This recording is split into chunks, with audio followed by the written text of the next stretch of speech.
Good afternoon, friends. Okay, so in previous lecture we have completed up to point 112 in sets, functions, and relations. So let's continue from point number 113 sets, functions, relation. क्या page number है ये? 159 page 159 पे point number 113 sets, functions and relations continue करते हैं. P set has 11 elements and Q set has 12 elements. Then P into Q has, so number of P into Q is equal to number of P into number of Q होता ही है obviously. तो number of P कितना था बोलो? 11 and into 12. So answer is 132. So it is 132 elements. P into Q and Q into P में कितने elements रहेंगे? 132 ही रहेंगे. Yes or no? Next, if A is 578, B is 758, मतलब A and B equal sets है, then show that A into B is equal to B into A is equal to A into B union B into A is equal to A into B intersection B into A. तो true है no doubt, but show that बोला है तो हम लिखा A into B क्या रहेगा बताओ, बोलो मेरे भाई. 5 5 5 7 रहेगा ना, एंड 5 8. हाँ जो लिखा आपको 5 7 पहले लिखना है वो लिखो, उससे कोई फर्क पड़ता है क्या? 5 5 5 7 5 8 और क्या रहेगा बोलो?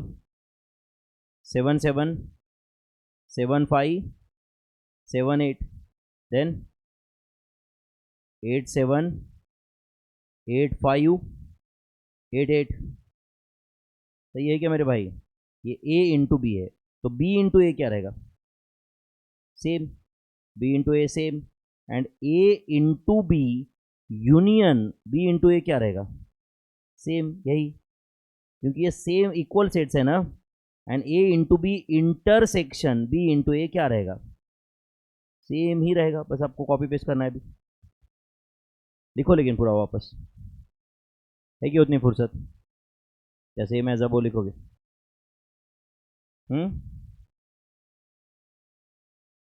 कुछ कुछ चीज़ें डबल भी रहा तो करना पड़ता है, सेम एज अबो बोल के नहीं चलता है. ठीक है.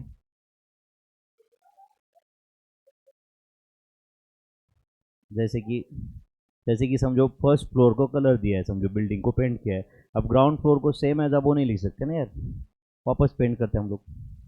तुम क्या समझ रहे हो मुझे नहीं पता.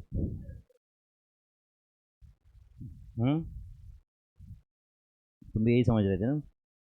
यस.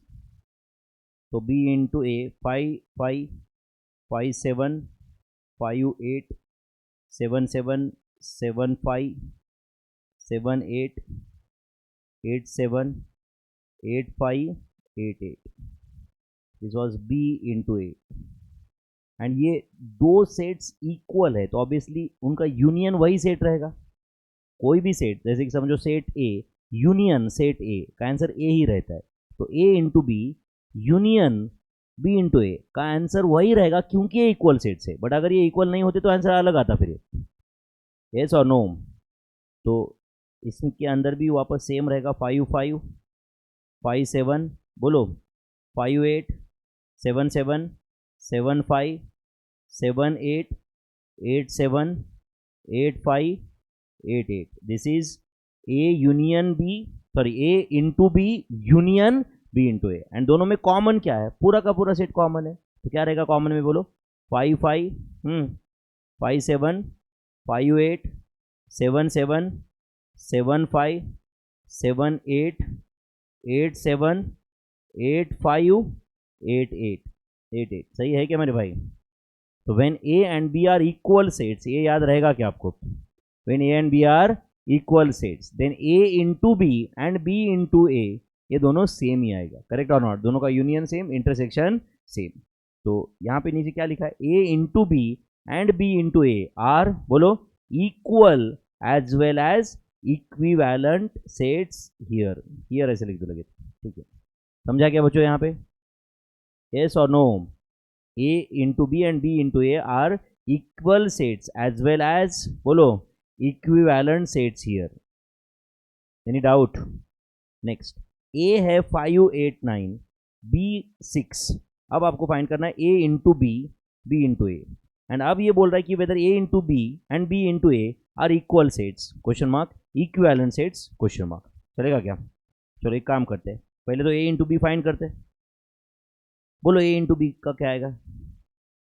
5 6 8 6 9 6, ये ए इंटू बी है, एंड बी इंटू ए बताओ 6 5, बोलो 6 8 6 9। तो tell me whether A into B and B into A are equal sets. Equal है नालायक को, ये इक्वल सेट दिख रहे तुमको? जरा तो अक्ल है कि अपने को, ये इक्वल सेट्स है तो क्या एस बोल रहे हो फिर? ऐसे ही A into B and B into A are equal sets? No. Are they equivalent sets? Yes. अरे कितनी बार अब इस चैप्टर में रिवाइज हो चुका है यार, थोड़ा तो दिमाग लगाओ। क्या भगवान ने कुछ ये दिया बस अपने खे खे खे खे क्या?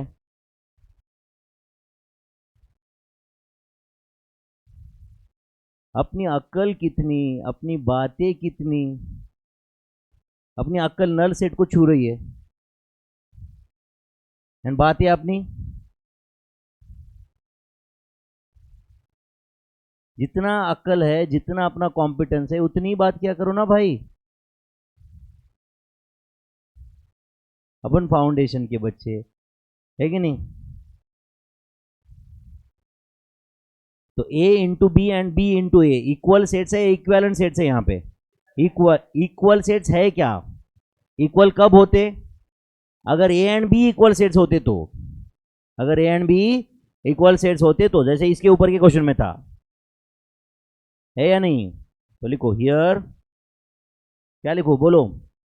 ए into B and B into A are equivalent sets, बराबर है, but not equal sets. Yes और नो? ओके, यहां पे मैं ऐसे कुछ लिख रहा हूं, ये सही है क्या बताओ? Here A into B is not equal to B into A, into B and B into A same नहीं है, बराबर है कि नहीं? But number of A into B is equal to number of B into A, which is equal to 3, है या नहीं?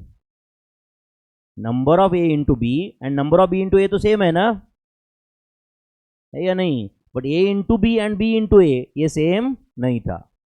Are you getting this?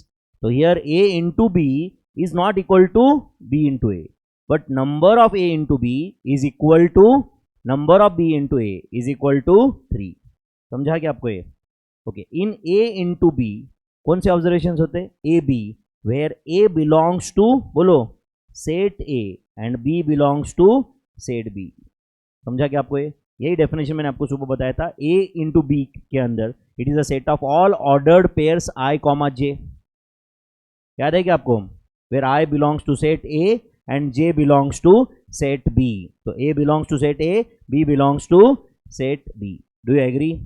If A is phi और B is phi, then we have defined, बोलो, A into B और B into A as phi only. Correct और not? कोई भी इसमें से अगर फाई रहा तो ऑब्वियसली प्रोडक्ट तो फाई रहेगा ना फिर।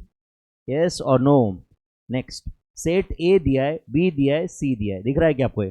पहला क्वेश्चन है फाइंड ए इंटू बी इंटरसेक्शन सी। करना है क्या सॉल्व ये? चलो बोलो, ए क्या है, बोलो जल्दी।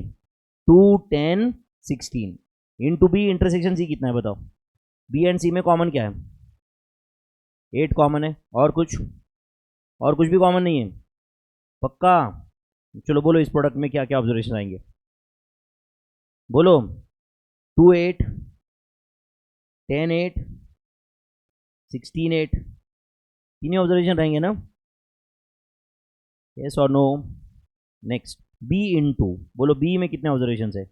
5 8 12 13 इंटू ए इंटरसेक्शन सी बताओ। ए इंटरसेक्शन सी बताओ मेरे, ए एंड सी में कॉमन क्या है? 10 16। तो अब बताओ, बी में 4 ऑब्जर्वेशन है, ए इंटरसेक्शन सी में 2 है, तो टोटल ऑब्जर्वेशन कितने आएंगे यहाँ पे? 8 आएंगे कि नहीं? चलो बोलो, इज इक्वल टू, बोलो मेरे भाई, 5u10, बोलो जल्दी, 516, सही है क्या? 810, 816, आगे बताओ, 1210, 1216, then 1310, 1316. So this is B into A intersection C. B into A intersection C. सही है, B into A intersection C का ये आंसर है। कुछ गया दिमाग में बच्चों? Next, f of x is equal to x plus 1 divided by x minus 1. Find f of minus 3/2. करना है क्या सॉल्व? चलो करो, f of minus 3/2 करना है क्या सॉल्व? बोलो क्या आएगा ये? Minus 3/2 plus 1 divide by minus 3/2 minus 1। एक काम करते हैं, न्यूमरेटर डिनोमिनेटर दोनों को 2 से मल्टीप्लाई करते हैं, चलेगा क्या? क्या आएगा बोलो? -3 + 2 डिवाइड बाय, बोलो, -3 - 2, सही है ना? Tell me is it -1 divide by -5, तो आंसर इज 1/5। Answer is 1/5। आपको कैलकुलेशन करने का कोई दूसरे का तरीका यूज करना है, कर लो आप, आंसर 1/5 ही आएगा, लेकिन मैंने न्यूमरेटर डिनोमिनेटर को 2 से मल्टीप्लाई किया, समझा क्या आपको? नेक्स्ट क्या फाइंड करना है? f of 7/3, हाँ करो, 7/3 + 1 डिवाइड बाय 7/3 - 1। क्या करेंगे? न्यूमरेटर डिनोमिनेटर को 3 से मल्टीप्लाई करेंगे, तो क्या आंसर आएगा बोलो? 7 + 3 डिवाइड बाय 7 - 3, तो इज इट 10/4, तो the answer is 5/2। Final answer is 5/2। तो f of 7/3 का आंसर आएगा 5/2। f of 7/3 का आंसर आएगा 5/2। I hope you are getting this. Next, if g of x is equal to, दिया हुआ है आपको, दिया है कि नहीं?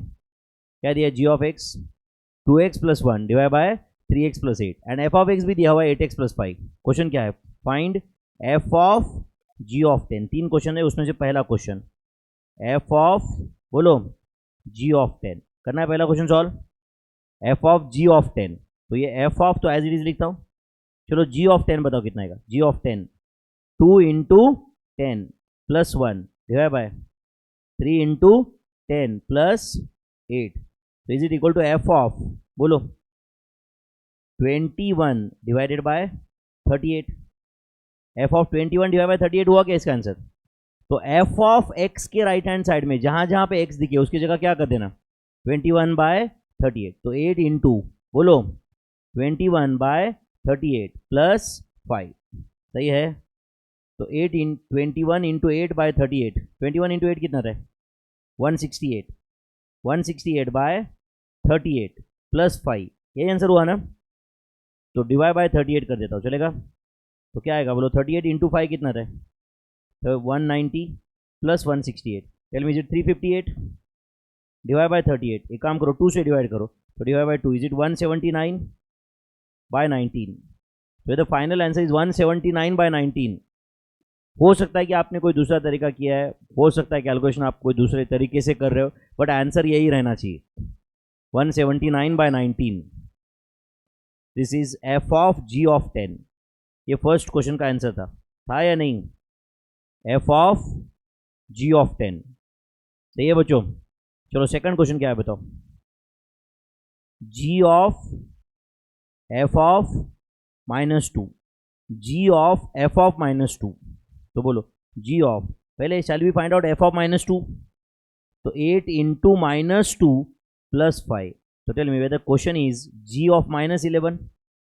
क्वेश्चन g of -11 हुआ क्या फिर? तो बोलो g of -11 क्या आएगा?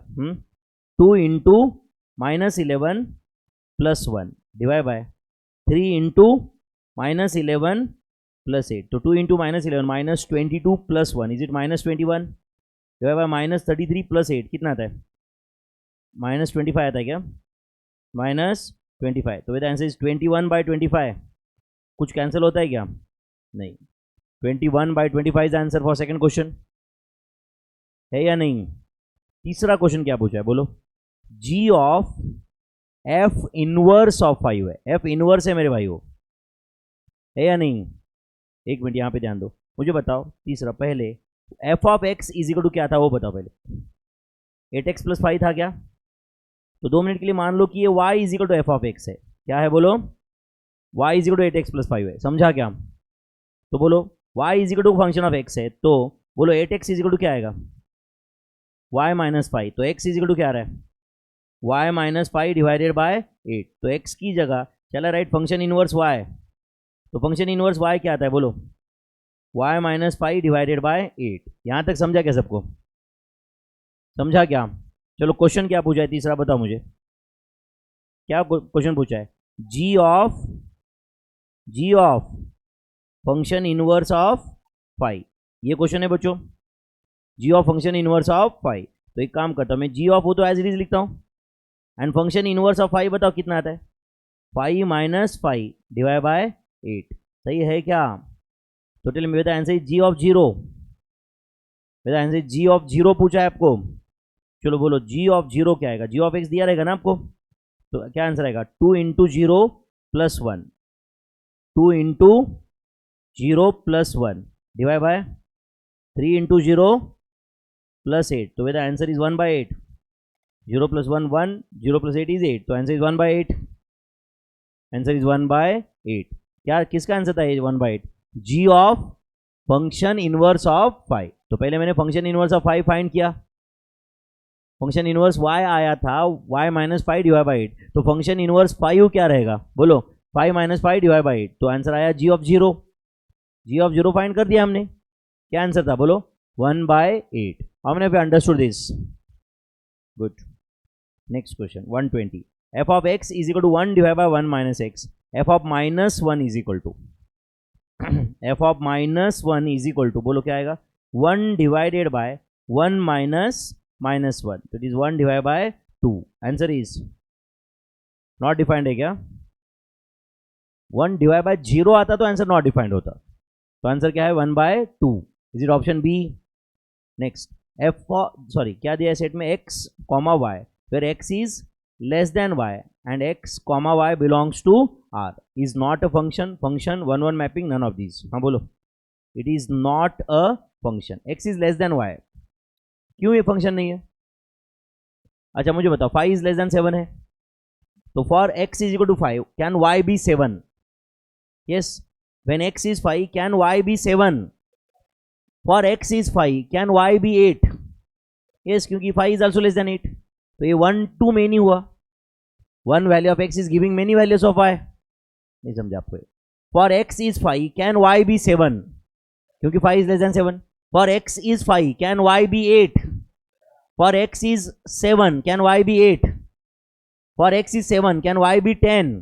तो x जब 7 है तो y के 2-3 वैल्यूज पॉसिबल है। तो 1 value of x can give many values of y। तो it is not a function, it is a relation but not a function. समझा क्या आपको ये? नेक्स्ट, अब सेट के रिलेटेड बहुत सारे फॉर्मूले दिए मैंने यहाँ पे। अभी मुझे सबका करेक्ट आंसर चाहिए, मतलब करेक्ट चाहिए आपसे। Is that clear? हाँ चलो, मैंने प्रैक्टिस के लिए बहुत सारे मेरे दिमाग में जो आए वो लिखे यहाँ पे। समझ रहा है? 20 कितने 20-25 30 जो भी कुछ है। समझा क्या? इसके पहले भी ऐसे लिखे थे क्या बहुत सारे मैंने? हाँ चलो बोलो, ए यूनियन ए पक्का, ए union U A dash you, A and A dash दोनों मर्ज कर दिया तो क्या आएगा? यू। मुझे सबसे आंसर चाहिए बच्चों। अगर आप ऐसे ही कॉपी पेस्ट कर रहे हो तो खुद के साथ मजाक कर रहे हो तुम। समझ रहे हैं? A intersection A dash phi, A union U, very good. A union phi, A and phi दोनों मर्ज कर दिया तो क्या मिलेगा? A intersection phi A and phi में कॉमन क्या है? कुछ भी कॉमन नहीं है। Phi U union A dash yes और नो? यू नहीं, क्या था वो? फाई था। Phi intersection U, phi. Do you agree? समझा क्या? Next, A minus B intersection B minus A, phi. A minus B and B minus A में कुछ भी कॉमन नहीं होता। क्या होता है? ए माइनस बी कंप्लीट अलग है, बी माइनस ए अलग है। यस और no? Can I say A and B are disjoint sets? A minus B and B minus A are disjoint sets. Yes और नो? डिसजॉइंट सेट्स या म्यूचुअली एक्सक्लूसिव सेट्स इसको बोलते हैं हम लोग। यस और no? Next, A union B union A intersection B, A union B. सही है क्या? A union B intersection A intersection B, A union B और ए इंटरसेक्शन बी में कॉमन क्या है, ए intersection B.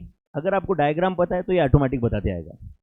Next, A union B and A का union क्या रहेगा, ए यूनियन बी रहेगा या नहीं, A union B intersection A क्या रहेगा, A union B and A में क्या कॉमन है, A.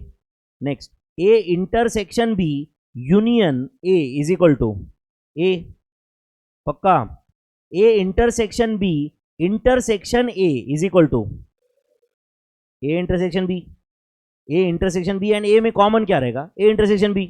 Next, A union B, A union B दिख रहा है क्या आपको, ए यूनियन बी। अब देखो एक minute, this is A union B, yes और no, A union B, and उसमें क्या ऐड कर दिया बोलो, यूनियन ए डैश, ए के बाहर का सब ऐड कर दिया तो क्या होगा, यू, पूरा यूनिवर्सल सेट ही शेडेड हो जाएगा ना, यस और नो।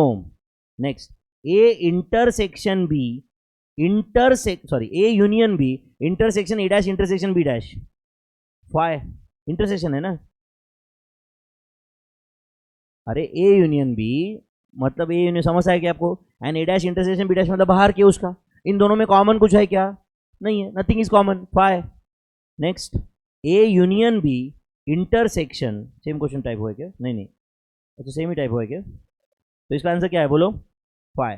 नेक्स्ट बोलो, A delta B union A intersection B, बोलो A delta B union A intersection B, A union B, A dash union B dash, समझ आया क्या आपको, ये मतलब वो ए इंटरसेक्शन बी छोड़ के सब, यूनियन ए इंटरसेक्शन बी क्या आएगा बोलो, यू, ये तो सब आएगा ना अभी, ए इंटरसेक्शन बी छोड़ के सब एंड ए इंटरसेक्शन बी का यूनियन इज यूनिवर्सल सेट, समझा क्या आपको, ये A minus B union A intersection B, A minus B के अंदर ए इंटरसेक्शन बी डाल दिया तो पूरा ए शेडेड हो जाएगा, B minus A union B is equal to B, A delta B दिख रहा है क्या आपको, ए डेल्टा बी, देखो एक minute, this is A delta B, ये दोनों union A dash intersection B dash, मतलब ये बाहर का सब दोनों ऐड कर दिया तो क्या आया बोलो, ए इंटरसेक्शन बी छोड़ के सब,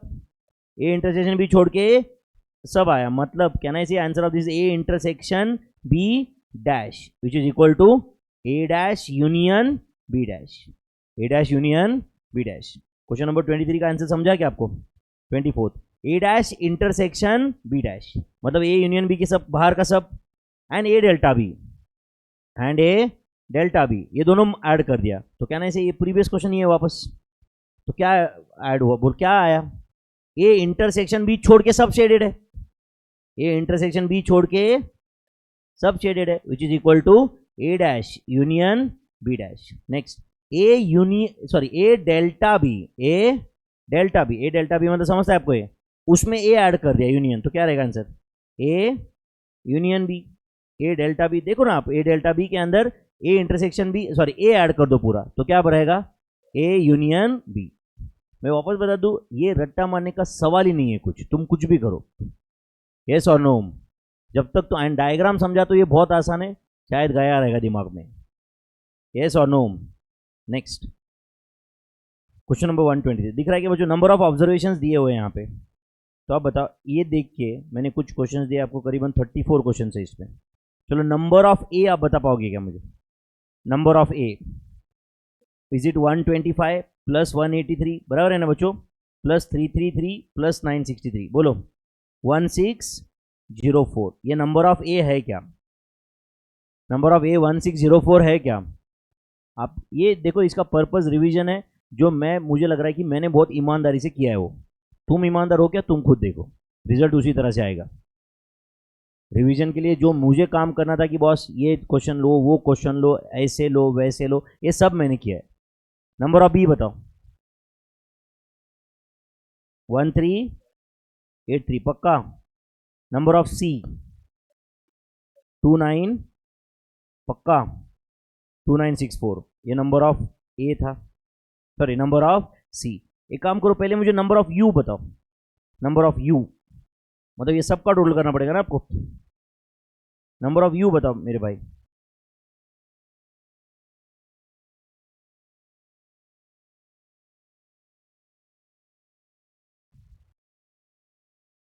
5 6, तो नंबर ऑफ यू 5639 है। अच्छा बताओ, अब ये नंबर ऑफ यू आया तो number of A dash B dash C dash, 3 question का आंसर आ जाएगा बराबर। कैसे करेंगे? 5639 minus 1604, tell me is it 4035। Number of B dash कैसे आएगा? 5639 minus 1383, tell me is it 4256। And number of C dash क्या आएगा? 5639 minus 2964, whether it is 2675, is it 2675? तो चलो एटलीस्ट पहले 7 क्वेश्चन का आंसर करेक्ट है क्या बताओ आप? Number of A, number of B, number of C, समझा क्या भाई? नंबर ऑफ ए डैश कैसे फाइंड किया मैंने? कौन सा फॉर्मूला यूज किया ए डैश के लिए? Number of U minus number of A, या तो फॉर्मूला यूज करो, नहीं तो ऊपर जो डायग्राम में वो काउंट करके देखो, ए के बाहर का सब ऐड करने का, ए के बाहर का सब ऐड करने का, बराबर ए डैश मिल जाएगा आपको। समझ आए क्या हम? हाँ चलो, ए इंटरसेक्शन बी बताओ कितना है? यहाँ पे मुझे डायग्राम में बताओ, ए इंटरसेक्शन बी में क्या क्या आएगा? 183 plus 333, is it 516? Is it 516? A intersection B है क्या? ये 516 है क्या मेरे भाई? चलो बी इंटरसेक्शन सी बताओ, B intersection C. 581 plus 333, 914, is it 914? चलो ए इंटरसेक्शन सी भी बताओ, ए एंड सी में कॉमन क्या क्या है? 333 plus 963, whether it is 1296, is it 1296? Is A intersection C. अच्छा अब ए यूनियन बी बताओ, ए यूनियन बी। एक काम करता हूँ, मैं फॉर्मूला से जाता हूँ, number of A 1604 plus number of B 1383 minus A intersection B 516, tell me is it 2471? अच्छा आप डायग्राम से देखोगे तो भी मैच होगा क्या है आंसर? ए एंड बी का जो भी एलिमेंट्स है वो सब ऐड करने का, is it 2471?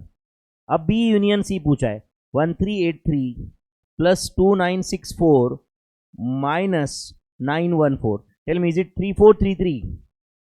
Is it 3433 my friends? अब पूछा है ए यूनियन सी, क्या पूछा है? A union C. तो नंबर ऑफ ए था 1604 plus 2964 minus 1296, tell me is it 3272? Is it 3272? अब बताओ ए माइनस बी क्या रहेगा? ए, अच्छा मुझे डायग्राम में बताओ ए माइनस बी कौन सा है? 125 है क्या? क्या है बोलो? 125 plus 963, is it 1088? Is A minus B, is it 1088? अरे ए बट नॉट बी मेरे भाई, ए में है बट बी में नहीं, इज 1088?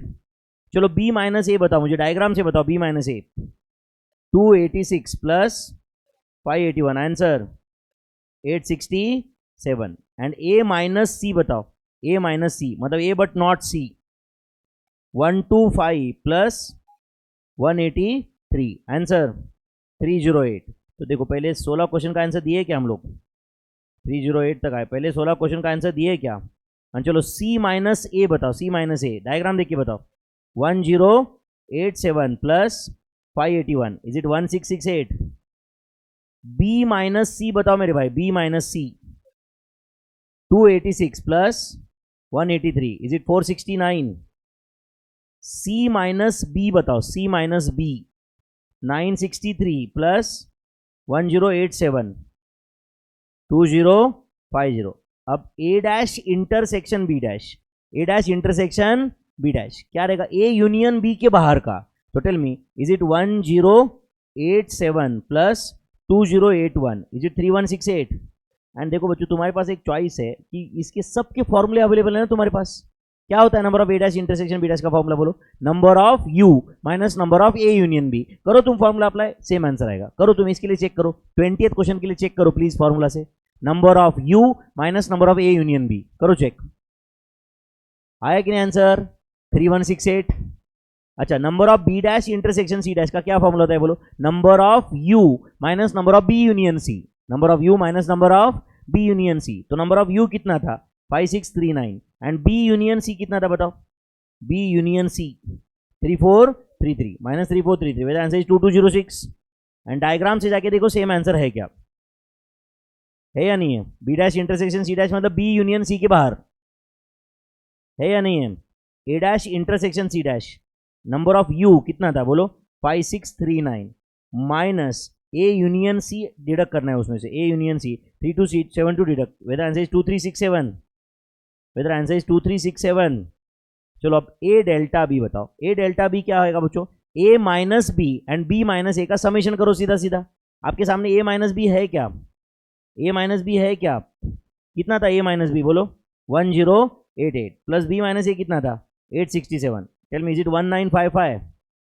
बी डेल्टा सी क्या आएगा? बोलो। B minus C and C minus A का टोटल आएगा। हाँ करो, B minus C and C minus A का टोटल करो मेरे भाई। बी माइनस सी कितना था? 469 and C minus B 2050। Is it 2519? Is it 2519? A delta C बताओ क्या आएगा? ए डेल्टा सी मतलब A minus C and C minus A का टोटल, तो 308 प्लस सी माइनस ए कितना था? 1668 प्लस 1668 टोटल 1976। 1976 टोटल है क्या? अब बताओ ए यूनियन बी डैश मतलब क्या आता है बच्चों? बताओ। ए यूनियन बी डैश मतलब क्या आता है? बोलो। बी माइनस ए छोड़ के यूनिवर्सल सेट का सब। तो बी माइनस ए में कितने ऑब्जर्वेशन है? बोलो। 867। बी माइनस ए में कितने हैं? बोलो। 867। 867 छोड़ के यूनिवर्सल सेट में कितने ऑब्जर्वेशन है? बोलो। 4772। 4772। अच्छा बताओ बी यूनियन सी डैश कैसे आएगा? बी यूनियन ए डैश कैसे आएगा? बोलो। ए माइनस बी छोड़ के सब। तो ए माइनस बी में कितने हैं? बोलो। 1088। तो 1088 डिडक्ट करो नंबर ऑफ यू से, 5639 से। हाँ बोलो। 4551। ए यूनियन सी डैश क्या आएगा? बोलो। सी माइनस ए छोड़ के सब। सी माइनस ए छोड़ के सब। तो 5639 माइनस सी माइनस ए में कितने थे ऑब्जर्वेशन? बोलो। 39। फाइनल आंसर 397 क्या? 39 फाइनल आंसर ना। सी यूनियन ए डैश क्या आएगा? हाँ बोलो। 5639 यूनिवर्सल सेट से क्या डिडक्ट करना है? ए माइनस सी का सब, तो माइनस 308। Veda answer is 5331।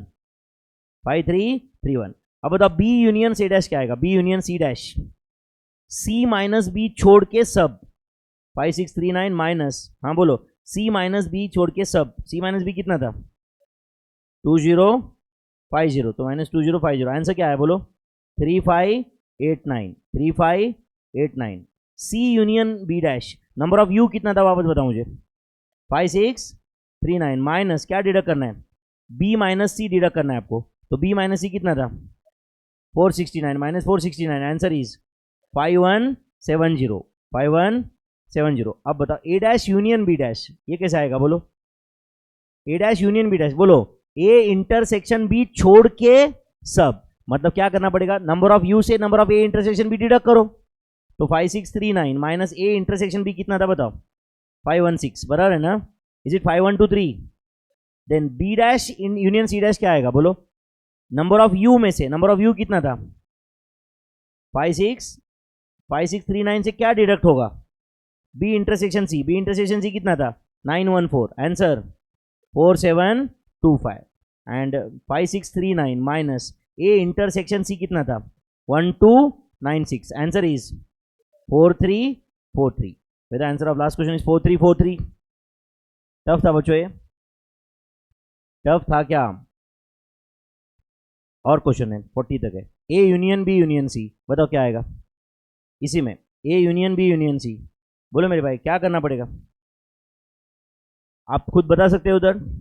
एक काम करो, मैं A union B union C का ये फॉर्मूला लिखता हूँ, सही है क्या? बताओ। Number of U minus number of A dash intersection B dash intersection C dash. सही है क्या? बताओ। नंबर ऑफ यू मतलब सब कुछ, उसमें से A union B union C के बाहर का डिडक्ट कर दिया। तो नंबर ऑफ यू कितना था मुझे बताओ? Number of U 5639 and A dash intersection B dash intersection C dash कितना था? डायग्राम में देखो 2081। 2081। तो 5639 माइनस 2081। आंसर 3558। लगे तो आप टोटल करके देखो बराबर 3558 आएगा। सबका टोटल करके देखो आप 3558। Number of A intersection B intersection C बोलो तीनों में कॉमन कितना था? डायग्राम देख के डायरेक्ट आंसर बता सकते हो। 333 था क्या? तीनों में कॉमन 333 था ना? अब A dash intersection B dash intersection C dash is 2081। 2081 समझा क्या? एंड देखो आप next question, A intersection B dash intersection C dash मतलब ए के अंदर होना चाहिए, बी के बाहर एंड सी के बाहर। तो देखो ये 125 डायरेक्ट आंसर है उसका। नहीं समझ रहा है आपको? ए के अंदर होना चाहिए, बी के भी बाहर और सी के भी बाहर होना चाहिए, ये तीनों कंडीशन सेटिस्फाई, सिर्फ 125 करेगा तो इसका आंसर 125 है क्या? 125 है क्या? अब बताओ, A dash intersection B intersection C dash, मतलब बी के अंदर होना चाहिए, ए के बाहर, सी के बाहर, ये तीनों कंडीशन सेटिस्फाई करना है। आंसर 286। एंड लास्ट क्वेश्चन का आंसर बताओ 1087। आई hope you understood this, yes और नो? कुछ थोड़ा बहुत गया है क्या दिमाग में? तो देखो ये 40 क्वेश्चन है, इससे शायद आपको डायग्राम कुछ जाए दिमाग में, एग्जैक्टली कौन सा पोर्शन कहाँ पे होता है। ये सब बाउंसर सब ऊपर से गया ना, जाता है तो भी मैं क्या करूँ यार। चलो 124, आपको सेट ए सेट बी दिख रहा है क्या? दिख रहा है क्या? Find sets A set find करने के बाद बड़ा टफ क्वेश्चन पूछा है अभी, बोलो 2 3 5, ये सेट ए है क्या? सेट बी बताओ भाई, 5 6 8, ए इंटरसेक्शन बी बताओ 5, ए यूनियन बी 2 3 5 6 8, 2 3 5 6 8 है क्या? ए इंटरसेक्शन बी डैश मतलब ए माइनस बी, कौन सा A minus B? 2 3, B intersection A dash कितना? 6 8, A dash intersection B dash 9 10, A delta B 2 3 6 8 is A delta B, A union B dash, A union B dash मतलब क्या होता है? B minus ए छोड़ के सब, तो बी माइनस ए छोड़ के सब बताओ 2 3 5 9 10, बी माइनस ए छोड़ के सब बताया क्या? बी यूनियन ए डैश मतलब क्या आएगा बोलो? ए माइनस बी छोड़ के सब, तो बोलो क्या आता है? 5 6 ना, 8 9 10, ए डैश यूनियन बी डैश मतलब क्या आएगा बोलो? ए इंटरसेक्शन बी छोड़ के सब, तो बोलो ए इंटरसेक्शन बी छोड़ के सब 2 3 6 8 9 10, 2 3 6 8 9 10 is A dash union B dash. समझा क्या आपको ये? यस, एक बार लाइव स्ट्रीम में बता दो ये 124 आया क्या सबको? बोलो भाई कुछ तो बोलो। ओके चलो, सेट बी दिया हुआ है आपको, दिख रहा है क्या? चलो बोलो cardinal value of set B is, are you sure? कौन से ऑब्जर्वेशन है उसमें काम करता? Number of distinct observations, number of distinct observations are कौन से पहले बताओ। एक सेट बी में 8 9 3 6, 8 9 ऑलरेडी लिखा है, 6 लिखा है, बराबर है ना? 8 9 हो गया, 11 13 15, तो कितने ऑब्जर्वेशन है?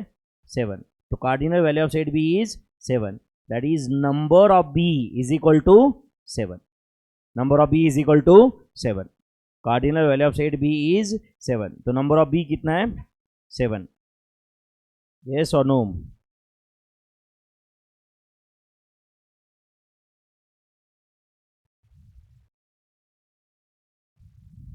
यस, मजा आया फिर सेट्स फंक्शंस रिलेशंस में?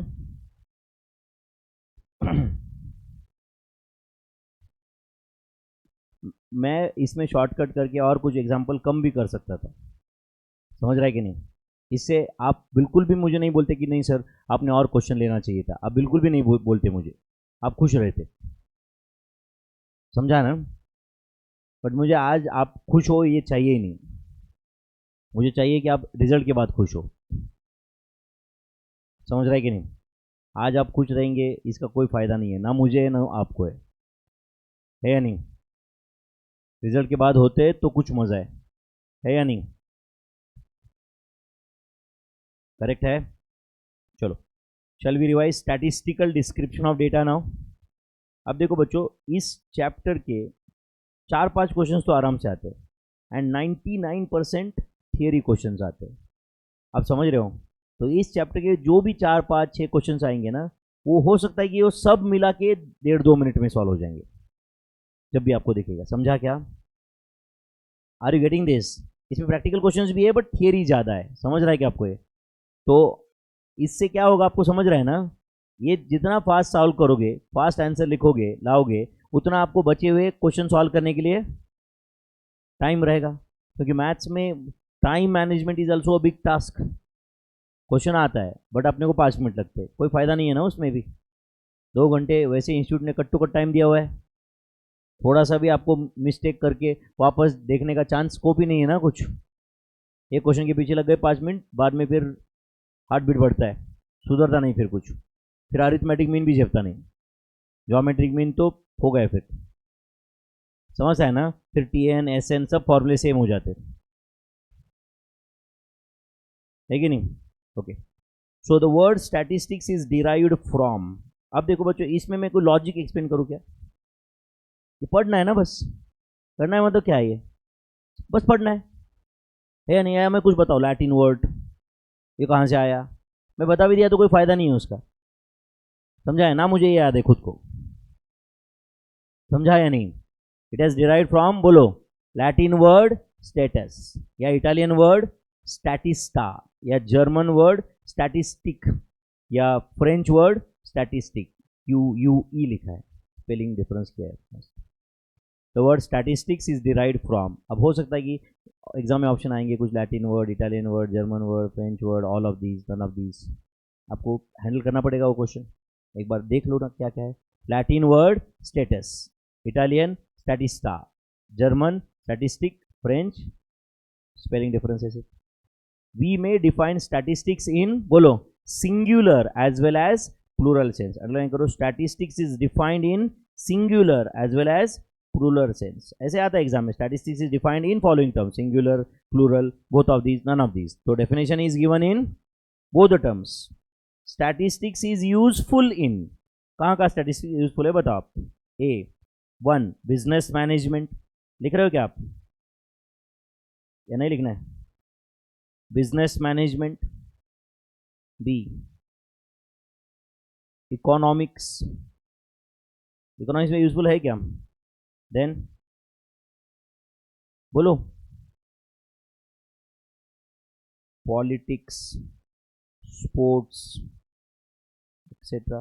देन अगर सबसे सटीक आंसर लिखना है तो commerce and all fields related to commerce, all fields, बोलो, रिलेटेड टू कॉमर्स। समझा या नहीं? बिजनेस रिलेटेड कुछ भी रहा तो भी स्टैटिस्टिक्स यूज होगा ही ना, स्टैटिस्टिक्स यूज होगा या नहीं होगा? अब समझ रहे हो क्या? अभी जैसे ICAI ने, मैं आपको एक दिन बता रहा था कि सर्वे कंडक्ट किया, समझा क्या किया? अलग अलग मेंबर्स का ओपिनियन पूछा, स्टूडेंट्स का ओपिनियन पूछा, एक्चुअली समझा क्या?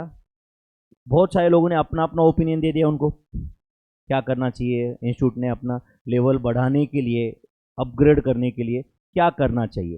Because there was some problem, number of registrations might be falling, CA course का reputation is little in questionable, government के प्रेशर से CA इंस्टीट्यूट पे भी, समझा है नहीं?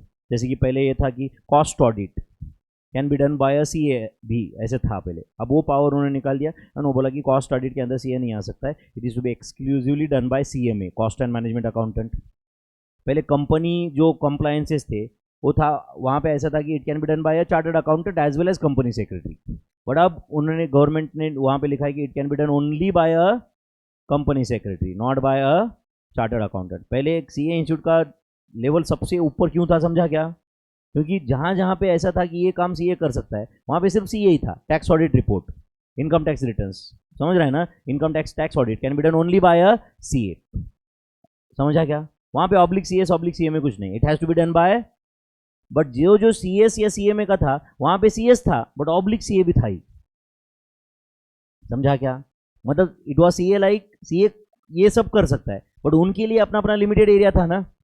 तो अब कहीं ना कहीं गवर्नमेंट भी बोल रहा है नहीं भाई, इनको भी हम एक्सक्लूसिव पावर देंगे, इनको भी हम एक्सक्लूसिव पावर देंगे। तो इंस्टीट्यूट को अपना लेवल अपलिफ्ट करने के लिए कुछ सर्वे कंडक्ट किए रहेंगे इंस्टीट्यूट ने। तो अब institute will also use statistical data और not, statistical data for decision making. इतने % लोगों का ये ओपिनियन है, इतने % लोग ये फेवर में है, वो फेवर में है, करेक्ट और नॉट? अलग अलग लोगों ने अलग अलग ओपिनियन दिया रहेगा ना, जैसे कि अब हो सकता है कि सीए इंटरमीडिएट से एक सब्जेक्ट था ईआईएस, क्या था ईआईएस, वो हो सकता है कि सिलेबस से डिलीट हो जाए, क्योंकि बहुत सारे लोगों ने ओपिनियन दिया कि ये वैसे भी यूजलेस है, वैसे भी यूजलेस है, इसका सीए सिलेबस में कोई काम नहीं, इसको निकाल दो, इसको निकाल दो। Are you understanding? Financial management 100 mark का सब्जेक्ट है, उसके साथ में इकोनॉमिक्स फॉर फाइनेंस बोल के बहुत सारे लोगों ने लिखा होगा कि इकोनॉमिक्स फॉर फाइनेंस, राइट, इन लोगों के लिए अभी भी यूजलेस है, निकाल दो सिलेबस से, क्वाइट पॉसिबल, करेक्ट और नॉट? फाइनल में बहुत बड़ा लेंदी सब्जेक्ट है costing strategy, cost management and performance evaluation, दुनिया भर का थियरी डाल के रखा है उन्होंने उसमें, दुनिया भर का थियरी डाल के 1200-1300 पेज का, समझ रहा है आपको ये? तो हो सकता है कि इंस्टीट्यूट विल थिंक दैट कि ये वैसे भी थियरी जो है एंड वैसे भी cost audit can not be done by a chartered accountant, तो हो सकता है कि ये सब्जेक्ट सिलेबस से निकाल दो, या उसको ओपन बुक बना दो, या उसको ओपन बुक बना दो। ओपन बुक मतलब समझा ना, तो ये रटा नहीं मारना है भाई, देख के आंसर लिख, यस और नो, बट आंसर लिख, बट ओपन बुक मतलब इतना भी डायरेक्ट स्ट्रेट फॉरवर्ड क्वेश्चन नहीं आता है, समझता है कि आपको ये? जनरली पहले एक बार जब ओपन बुक इंट्रोड्यूस हुआ ना, तब बच्चों को लगा था कि ओपन बुक मतलब पढ़ना ही नहीं रहता है, समझा है ना, बुक लेके जाने का और देख के आंसर लिखने का, फिर क्वेश्चन पढ़ते ही उनको समझ में आया, आंसर कहीं नहीं मिलता उसका आंसर। क्वेश्चन कैसे आता है?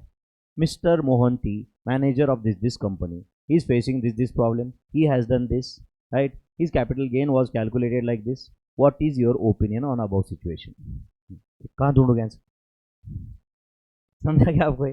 कहाँ ढूंढोगे आंसर इसका? इसके लिए तो पूरा पढ़ना पड़ता है ना, फिर समझना पड़ता है, वो तो आपने पढ़ा ही नहीं, बुक में डायरेक्ट एज इट इज कहीं आंसर होता ही नहीं, करेक्ट और नॉट? एनीवे, बट जो भी कुछ है, अब इंस्टीट्यूट डेटा कलेक्ट कर रहा है हर जगह से, and may be they will change the pattern of this course, may be they will change the pattern of this course, but ऐसे ही मूड में आके चेंज करेंगे क्या? हो प्रेसिडेंट बोल रहे हैं नहीं यार मेरा मूड नहीं है ये सब्जेक्ट, ऐसा होगा क्या? कहाँ से डिसीजन लेंगे? वो स्टैटिस्टिकल डेटा से डिसीजन लेंगे ना, किससे? स्टैटिस्टिकल डेटा से, correct? Statistics is useful everywhere. चलो anyway, coming back here, 5 steps in statistics, कौन से 5 स्टेप्स है बोलो? C S C P A, C S C P A. तो सी क्या है ये? पहला कलेक्शन ऑफ डेटा, क्या बोलो? कलेक्शन ऑफ डेटा, याद है क्या आपको ये? एस क्या है? Scrutiny of data, scrutiny of data. Next C क्या है ये? Classification of data, classification of data. P क्या है बोलो? Presentation of data, presentation of data. And A क्या है? Analysis of data. तो सी एस सी पी ए आप लिख दो वहां पे 1 2 3 4 5। तो these are 5 steps in statistics.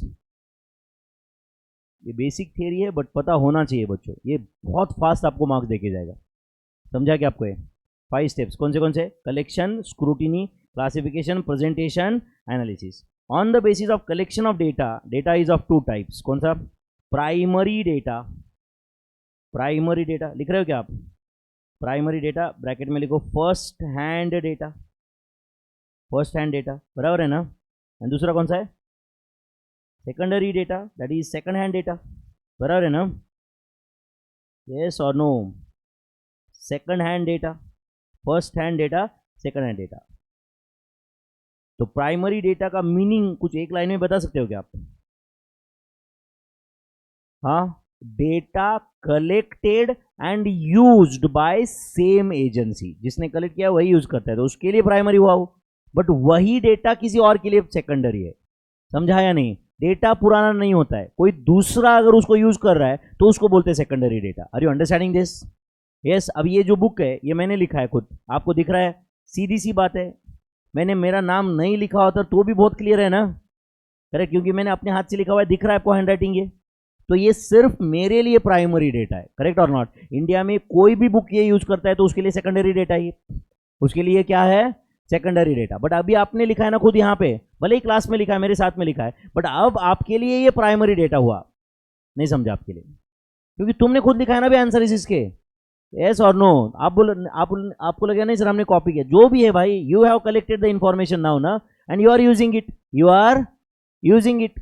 Are you understanding this? तो प्राइमरी डेटा मतलब data collected and used by, लिखो data collected and used by, data collected and used by same agency या सेम पर्सन, सेम कंपनी, जो लिखना है लिखो, same agency लिखता हूँ, समझ रहा है क्या।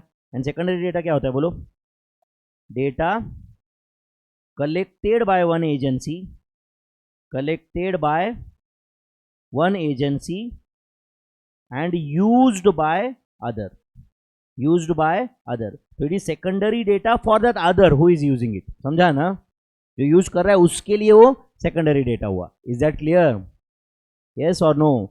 जैसे कि समझो, सुन रहे हो क्या मेरे भाई, आईसीएआई के इलेक्शन में, समझो ये लड़की कल जाके सीए हो गए और आईसीएआई के इलेक्शन में खड़े रहेगी, उसको सब सारे सीएस को उसको फोन करना है, सारे सीएस को फोन करते जनरली लोग, समझा क्या, फोन करके बोलते कि भाई हमें वोट दो एंड ऑल दो थिंग, तो ये सारे मेंबर्स का फोन नंबर का डेटा आईसीएआई ने इसने लिया, तो ये डेटा उसके लिए प्राइमरी है सेकेंडरी है, सेकेंडरी है, तो ये प्राइमरी किसके लिए, आईसीएआई के लिए प्राइमरी डेटा, ये आईसीएआई के लिए प्राइमरी डेटा है। Are you understanding this, yes or no? Following methods can be used for collection of primary data, for collection of primary data। क्या क्या मेथड्स है देखो, कौन सा मेथड है, पहला क्वेश्चनायर मेथड, क्वेश्चन पूछ पूछ के डेटा कलेक्ट करो, नेक्स्ट बोलो meld questionnaire method, next interview method and observation method, interview method and observation method, समझा क्या। क्वेश्चनायर मेथड मतलब समझता है क्या, सेट ऑफ क्वेश्चंस रहेंगे, एक सेट ऑफ क्वेश्चंस।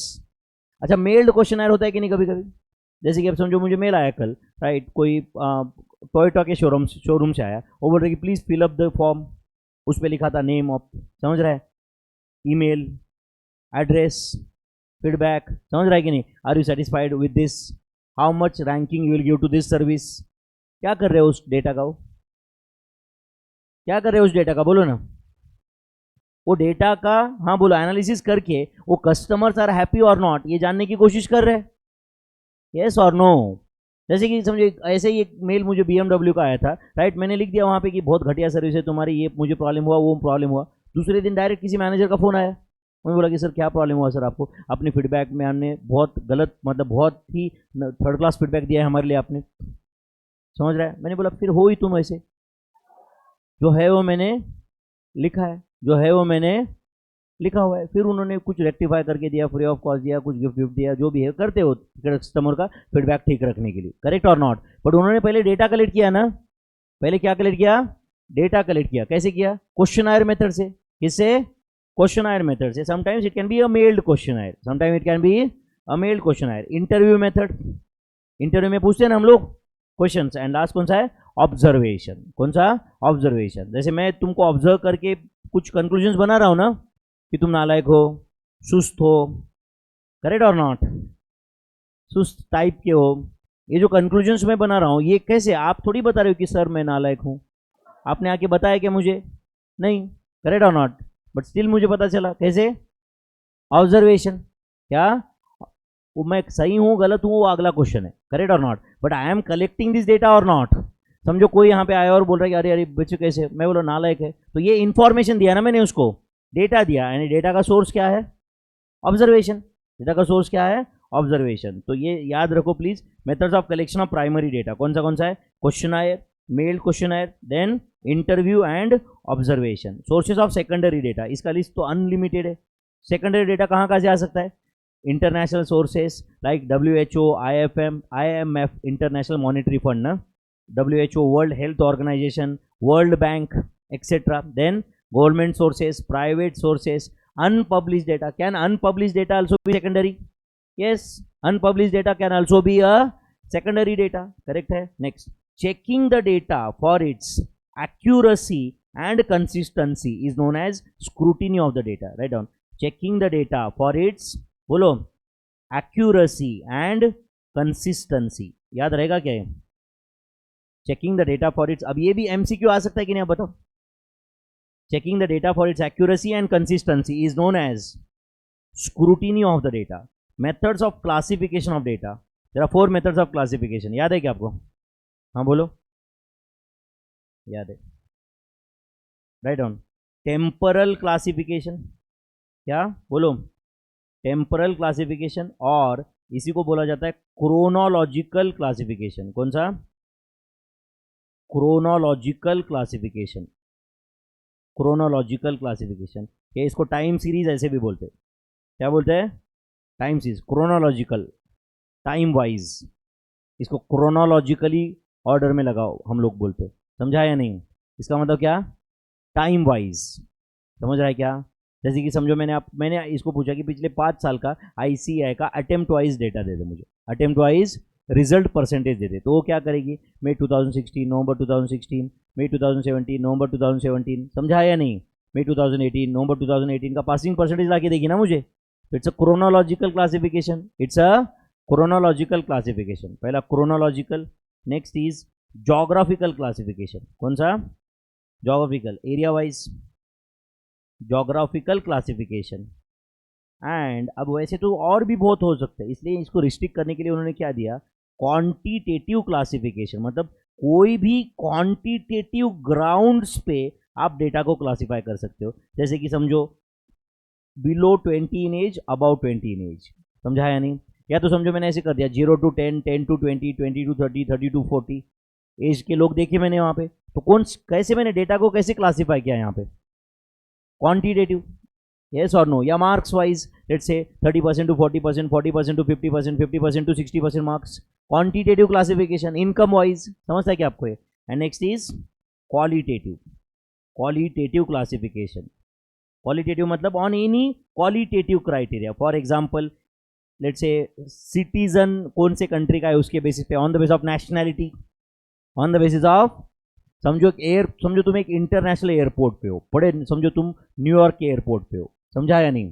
कहाँ पे हो सकता है कि तुमने एक नज़र घुमाई वहाँ पे, वैसे तो न्यूयॉर्क एयरपोर्ट इतना बड़ा एक नज़र में आ ही नहीं सकता, तुम समझ रहे हैं ना? वहाँ पे अंदर एयरपोर्ट में घूमने के लिए ट्रेन है, आप समझ रहे हो?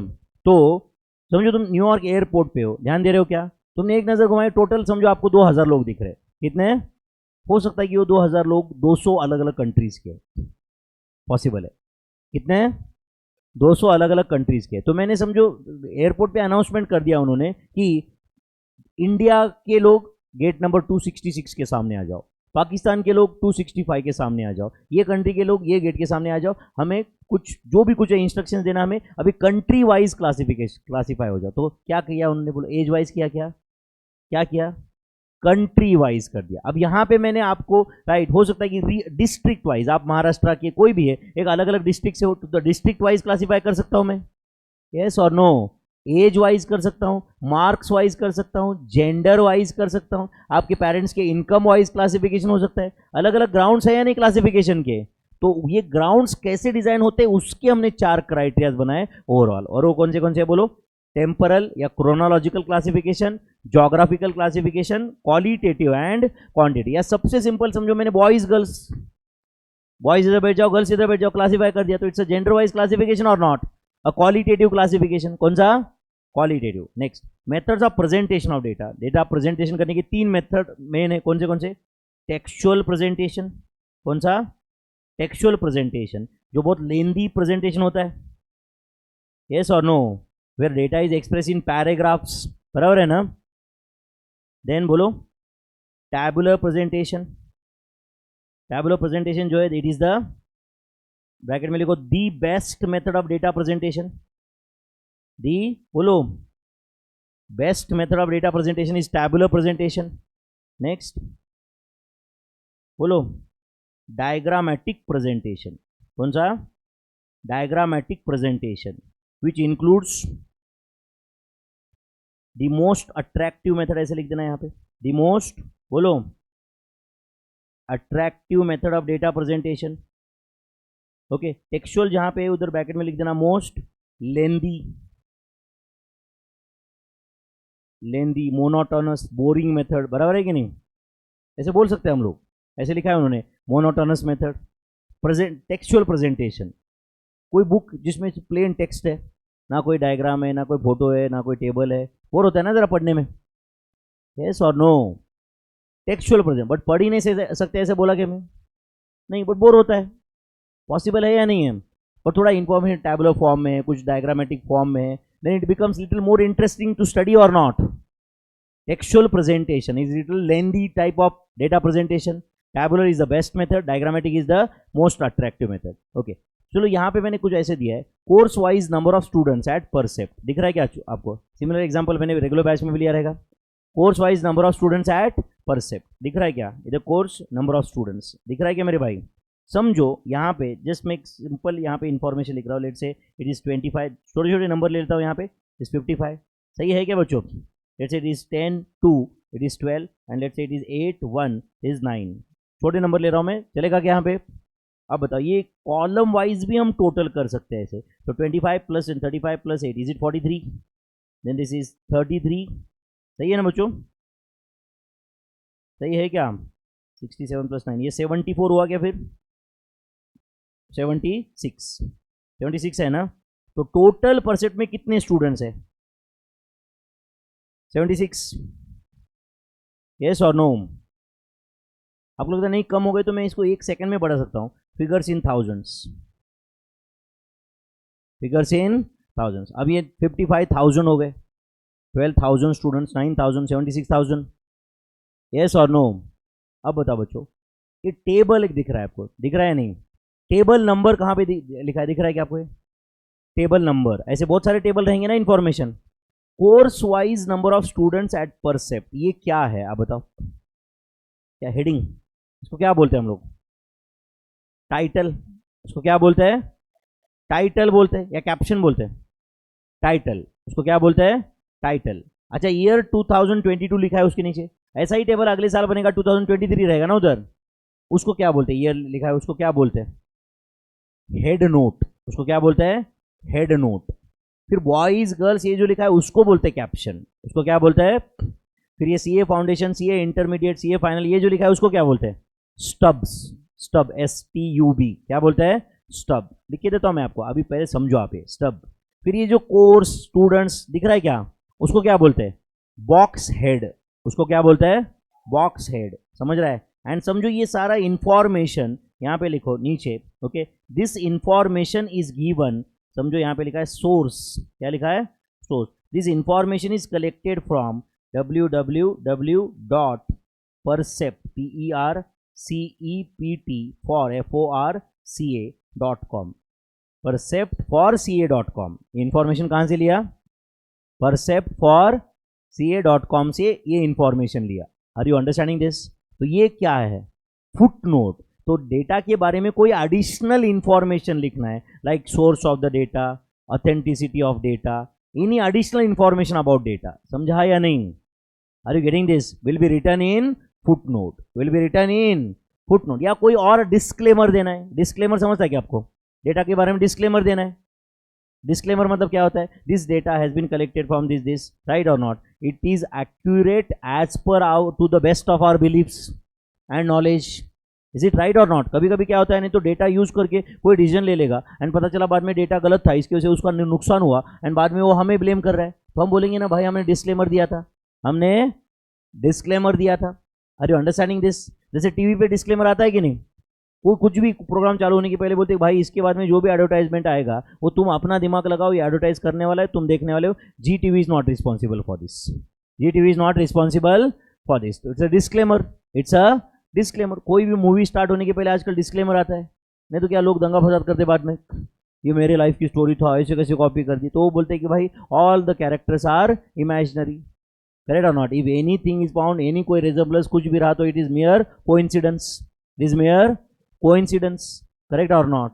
राइट? वो बोल रहा है ना किसी लिविंग या डेड इंसान के साथ के बारे में ये नहीं है। या कभी कभी ये भी बताते हैं कि this is right influenced by Shivaji Maharaj story और बाय तानाजी का story, but we have made some changes, we have made some changes for entertainment, for this purpose, correct or not? This is not history, it is just a representation of history in a movie format. Disclaimer दे रहे हैं ना वो, तो अगर table के बारे में कुछ इंफॉर्मेशन देना है तो you have to write that in footnote, you have to write in footnote. ये यहाँ तक लिखिए क्या बच्चों आप? हाँ ये लिखिए क्या? तो आप बताओ, ये जो है course wise number of students, इसके बाजू में क्या लिखूँ मैं, बोलो? टाइटल। आप लिख रहे हो क्या साथ साथ में? पहले ये नंबर वगैरह लिखो, आप लिखना है तो नंबर तो लिखे रहेंगे ना अभी तक। टाइटल, समझा ना? ओके, अब इसके बाजू में टेबल नंबर ये लिखने की जरूरत नहीं होती, उधर देख के भी समझता है, फिर भी लिख रहा हूँ टेबल नंबर। लिख रहे हैं क्या बच्चों? Table number. Then course wise number of students at percept को क्या लिखा आपने? टाइटल। क्या लिखा, टाइटल। अच्छा ये ईयर 2022 दिख रहा है, ये क्या है बोलो, हेड नोट के बाजू में लिखो head note, it is head note. अच्छा ये कोर्स नंबर ऑफ स्टूडेंट्स, ये जो दिख रहा है इसको, ये क्या है, बॉक्स हेड, तो क्या बोलते हैं, बॉक्स हेड। ओके, फिर जो रो का हेडिंग्स है उसको क्या बोलते हैं, स्टब्स, रो का हेडिंग्स को बोलते हैं स्टब्स। एंड कॉलम के हेडिंग को क्या बोलते हैं, कॉलम हेडिंग को क्या बोलते हैं, कैप्शन, CAPTION, TION ना, TAIN नहीं, कैप्टन नहीं, कैप्शन, ठीक है, कैप्शन। अच्छा एंड ये जो नंबर्स लिखे गए इसमें, ये मेन पार्ट है ना, इसको बोलते हैं बॉडी ऑफ टेबल, इसको क्या बोलते हैं, बॉडी ऑफ टेबल, जिसमें नंबर्स लिखे जाते हैं, बराबर है कि नहीं, this is body of table. And उसके नीचे क्या है बोलो, ये सोर्स जहां पे लिखा है वो फुट नोट, वो क्या है बोलो, फुट नोट। तो सोर्स ऑफ द डेटा या any other additional information is written in the foot note, source of the data या any other additional information is written in the foot note. I hope you are getting my friends, समझा क्या कुछ table का। The best method of data presentation is, write down, tabular presentation, best method of data presentation is tabular presentation. Most attractive method of data presentation is, बोलो, diagrammatic presentation। कौन सा बोलो, diagrammatic presentation is most attractive method of data presentation। stubs are, क्या होता है बोलो, left part of the table, left part of the table describing the rows, left part of the table बोलो, describing the rows are stubs। caption क्या होता है बोलो, upper part of the table, upper part of the table describing the, describing the बोलो, columns, yes or no, columns और sub columns. अच्छा columns के अंदर सब कॉलम भी रह सकता है ना कभी कभी, सब कॉलम मतलब, अब समझो ऐसे क्लासिफिकेशन किया मैंने, स्टूडेंट्स लिखा बॉयज गर्ल्स, एंड बॉयज को दो पार्ट में डिवाइड किया, बिलो 18 अबो 18, गर्ल्स को दो पार्ट में डिवाइड किया, बिलो 18 अबो 18, तो ये बिलो 18 अबो 18 सब कॉलम हुआ ना, ये जो बॉयज के कॉलम के नीचे है ना वो, यस और नो। तो captions are upper part of the table describing the columns और sub columns. Diagrammatic presentation consist of, diagrammatic presentation में क्या क्या कंसिडर होता है, हाँ बोलो, लाइन डायग्राम्स, कौन से, लाइन डायग्राम्स, हिस्टोग्राम्स, हिस्टोग्राम बताऊंगा मैं आगे कैसे होता है हिस्टोग्राम। दूसरा bar diagram, bar diagram can be divided into parts, A B, horizontal bar diagrams and vertical bar diagrams, horizontal bar diagrams and vertical bar diagrams. And pie chart, कभी देखा है जिंदगी में पाई चार्ट देखा था, pie chart या पाई diagram ऐसे बोला जाता है उसको, समझ रहा है, सर्कुलर जिसके अंदर एंगल्स यूज होते हैं, समझ रहा है क्या, एंड सारे एंगल्स का टोटल कितना है 360 डिग्री। देखेंगे हम लोग पाई चार्ट का भी मैंने डायग्राम ड्रॉ करके दिया हुआ है आगे, सब कुछ इसका एक एटलीस्ट आपको देख के समझे कि कौन सा डायग्राम कैसा है, सब दिया हुआ है आगे। ओके, डायग्रामेटिक प्रेजेंटेशन, समझ रहा है क्या, सब कुछ जो जो जहाँ पे मुझे मुझे मिला है, जो भी कुछ इंस्टीट्यूट का हर सोर्स यूज किया मैंने यहाँ पे ये रिवीजन के नोट्स बनाने के लिए। यहाँ तक समझा क्या, क्या नींद में हो क्या कुछ लोग यार, या मर गए हो, जिंदा हो ना। डायग्रामेटिक प्रेजेंटेशन कंसिस्ट ऑफ, हाँ बोलो, लाइन डायग्राम और histogram, bar diagram and pie chart, and pie chart. तुम्हें लगता है कि सिर्फ तुम्हें मेहनत करे, तो ऐसा कुछ नहीं मेरे भाई, तुम्हारे 3 लेक्चर लिया, उसके पहले भी मैं इंटर का लेक्चर ले चुका हूँ, मैं ले सकता हूँ इस एज में, तो तुम तो कर ही सकते हो ना। तुम्हें लगता है कि नहीं सर हम आप पैसा कमाते हो हम नहीं कमाते, तो तुम किसके लिए कर रहे हो सब कुछ, आगे सक्सेसफुल बनने के लिए ही है ना, है कि नहीं, या ऐसे फ्री में चाहिए, तुम्हें फ्री में चाहिए तो जाके अलका चौक में खड़े रहो कपड़े निकाल के, हाँ हो जाएगा फिर काम, वो करना है क्या, नहीं ना, चलो डायग्रामेटिक प्रेजेंटेशन, हाँ कौन सा होता है बोलो, line diagram, histogram, bar diagrams and pie charts. Okay, this is a simple data of 20 students, दिख रहा है क्या बच्चों, 20 स्टूडेंट का डेटा है, मार्क्स ऑफ 20 स्टूडेंट्स है, 20 नंबर से क्या यहाँ पे चेक करो आप प्लीज, 6 3 8 11 है क्या,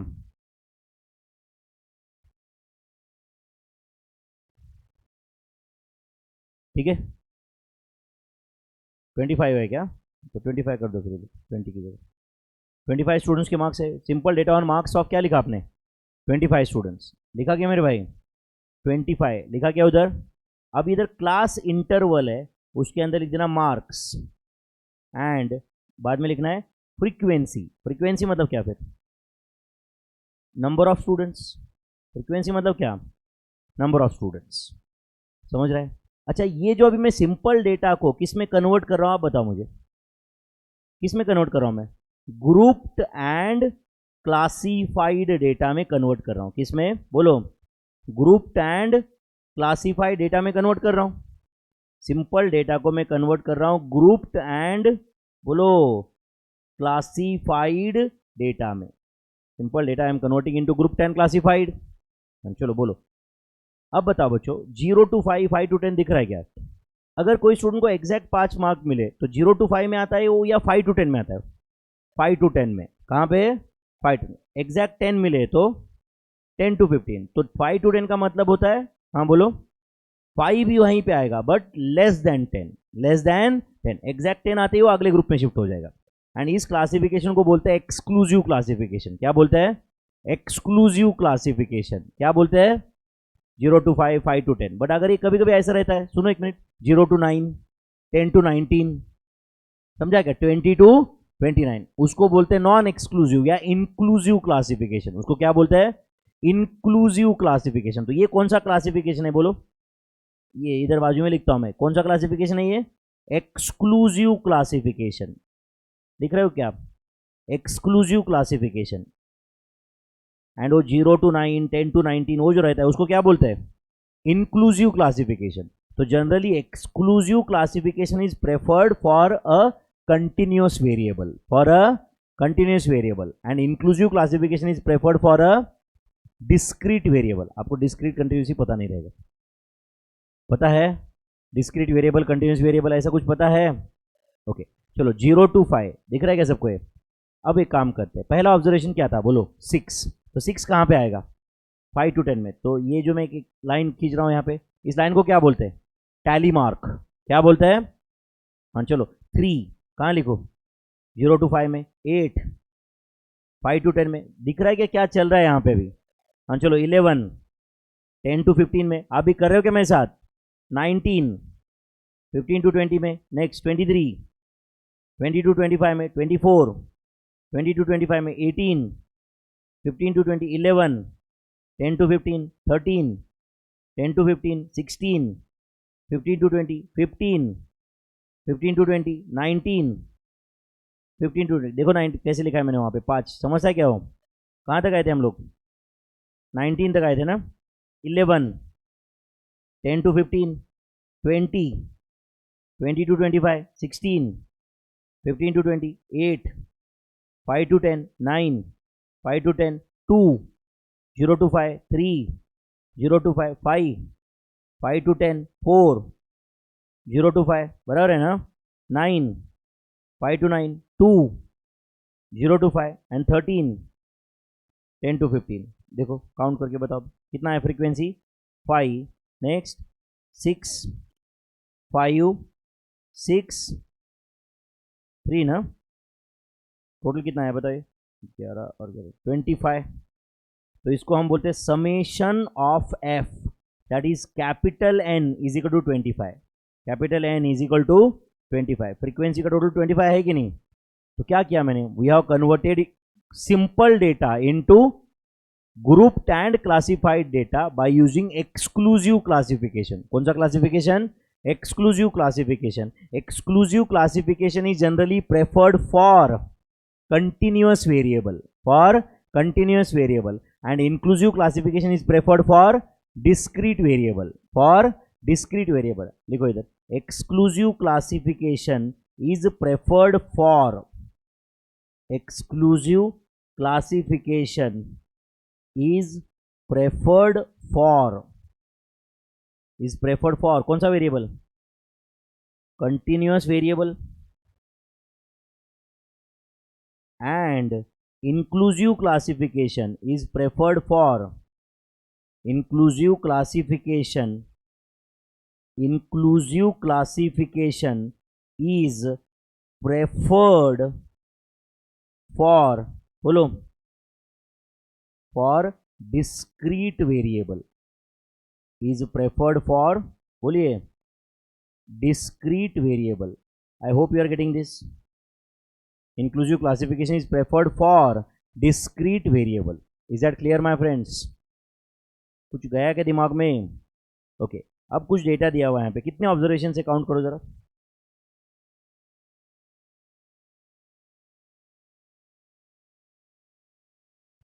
19 ऑब्जर्वेशन है. ओके, कन्वर्ट दिस डेटा, लिखो question, convert this data into grouped data, into कौन सा डेटा, ग्रुप डेटा. समझ रहे बच्चों? अच्छा, मैंने ग्रुप एंड क्लासिफाइड बोला है क्या? नहीं, कौन सा डेटा, ग्रुप डेटा. तो एक्स एंड उसका फ्रीक्वेंसी. एक काम करता हूँ, मैं ऐसे लिखता हूँ, एक्स एंड फ्रीक्वेंसी. चलता है कैसे? चलो बोलो, एक्स में 8 है, फिर 9, 10, और कुछ है क्या? नहीं. चलो बताओ, एक्स 8 कितनी बार है, काउंट करके बताओ. 8 का फ्रीक्वेंसी बताओ. 7 टाइम्स. 9 का फ्रीक्वेंसी 4 टाइम्स, एंड 10 का फ्रीक्वेंसी 8 टाइम्स. तो summation of frequency, that is capital N, is it equal to 19? Is it equal to 19? We have converted this data into, group data. We have converted this data into a group data. Understood or not? Okay. Next, 19 point. Lower class boundary, LCB का क्या full form है? Lower class boundary. पहले वो भी लिखो मेरे भाई, नहीं तो उसमें ही doubt. Latur crime board. Lower class boundary is equal to, बोलो क्या रहेगा formula? Lower class limit minus d/2. सच्ची में आपको कुछ भी याद नहीं कह रहे? हाँ, है क्या कुछ नहीं? अच्छा, मैंने लिखने के बाद याद आता है, हाँ है ना. उसके पहले कुछ याद आता है या नहीं आता है? बाप रे, इसका भी आंसर नहीं है तुम्हारे पास. Lower class limit minus d/2. समझ आएगा? डी क्या होता है, याद है क्या आपको? डिस्टेंस. D is distance. नहीं, डिफरेंस. किस में डिफरेंस? ओ ई एंड वो डिफरेंस है ना. क्या होता है डिफरेंस? डिफरेंस बिटवीन, हाँ, upper class limit of a particular class and lower class limit of its next class is difference. समझ आया क्या आपको ये? तो lower class limit minus difference by 2. And upper class boundary का क्या फॉर्मूला होता है? Upper class boundary is equal to upper class limit plus d/2. Upper class limit plus d/2. Upper class limit plus d/2. समझा क्या आपको ये? चलो, relative frequency का क्या फॉर्मूला होता है बताओ. Relative frequency, frequency of the class, frequency of the class divided by total frequency, divided by total frequency is the relative frequency. अच्छा, फ्रीक्वेंसी ऑफ द क्लास और फ्रीक्वेंसी ऑफ द ऑब्जर्वेशन, जो भी रहेगा, समझ रहे हैं ना?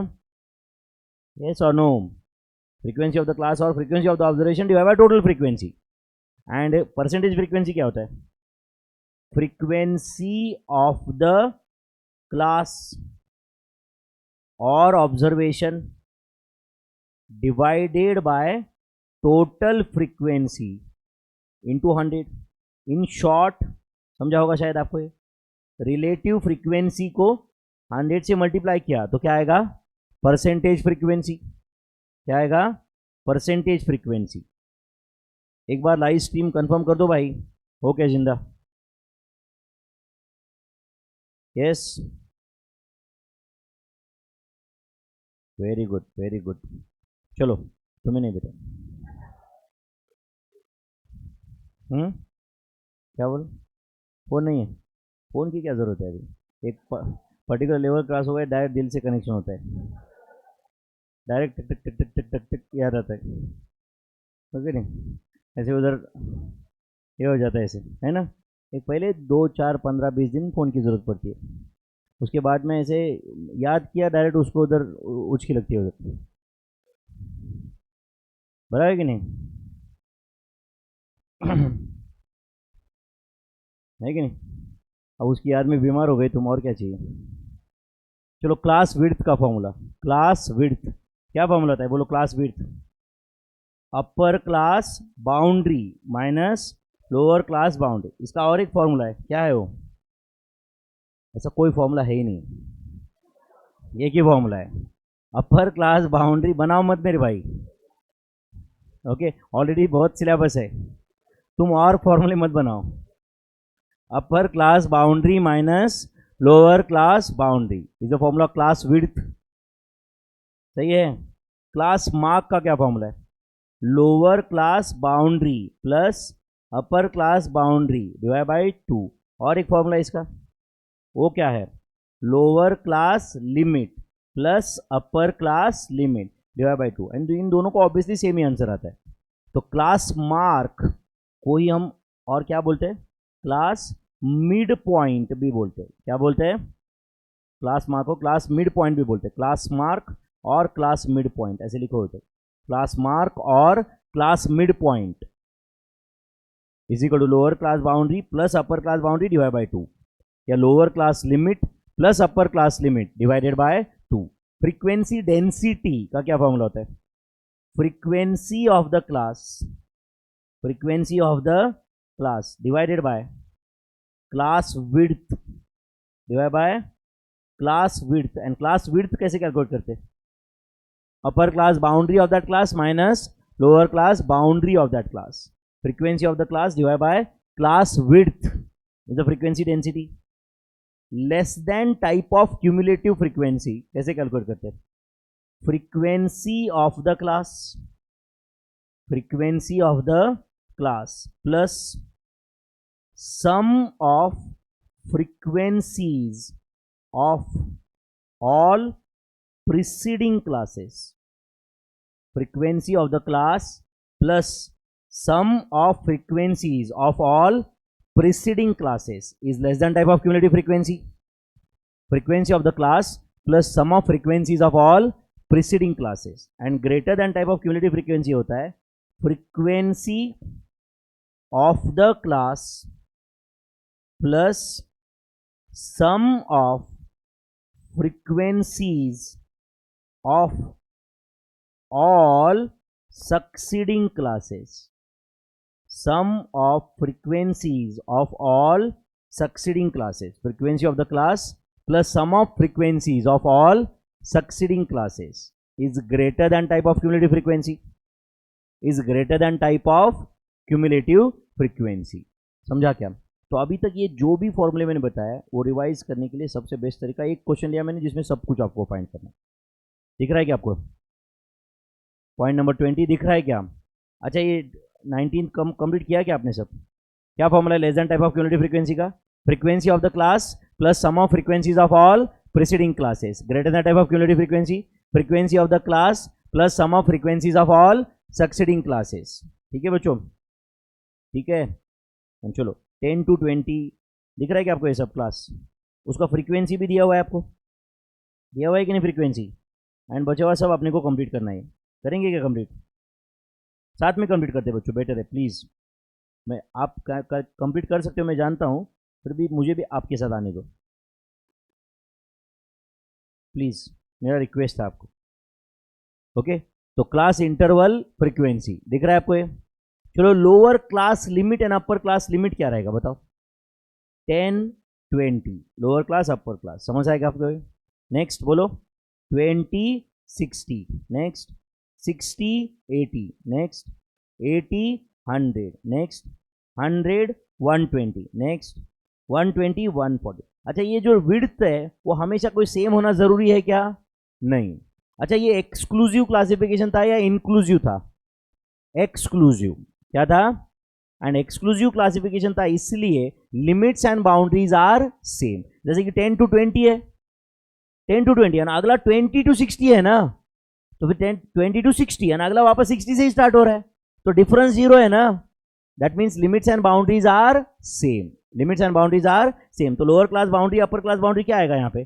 10 20 सेम। तो यहाँ पे lower class limit itself is lower class boundary, upper class limit itself is upper class boundary. तो 10 20, नेक्स्ट बताओ 20 60, 60 80, 80 100, 100 120, 120 140।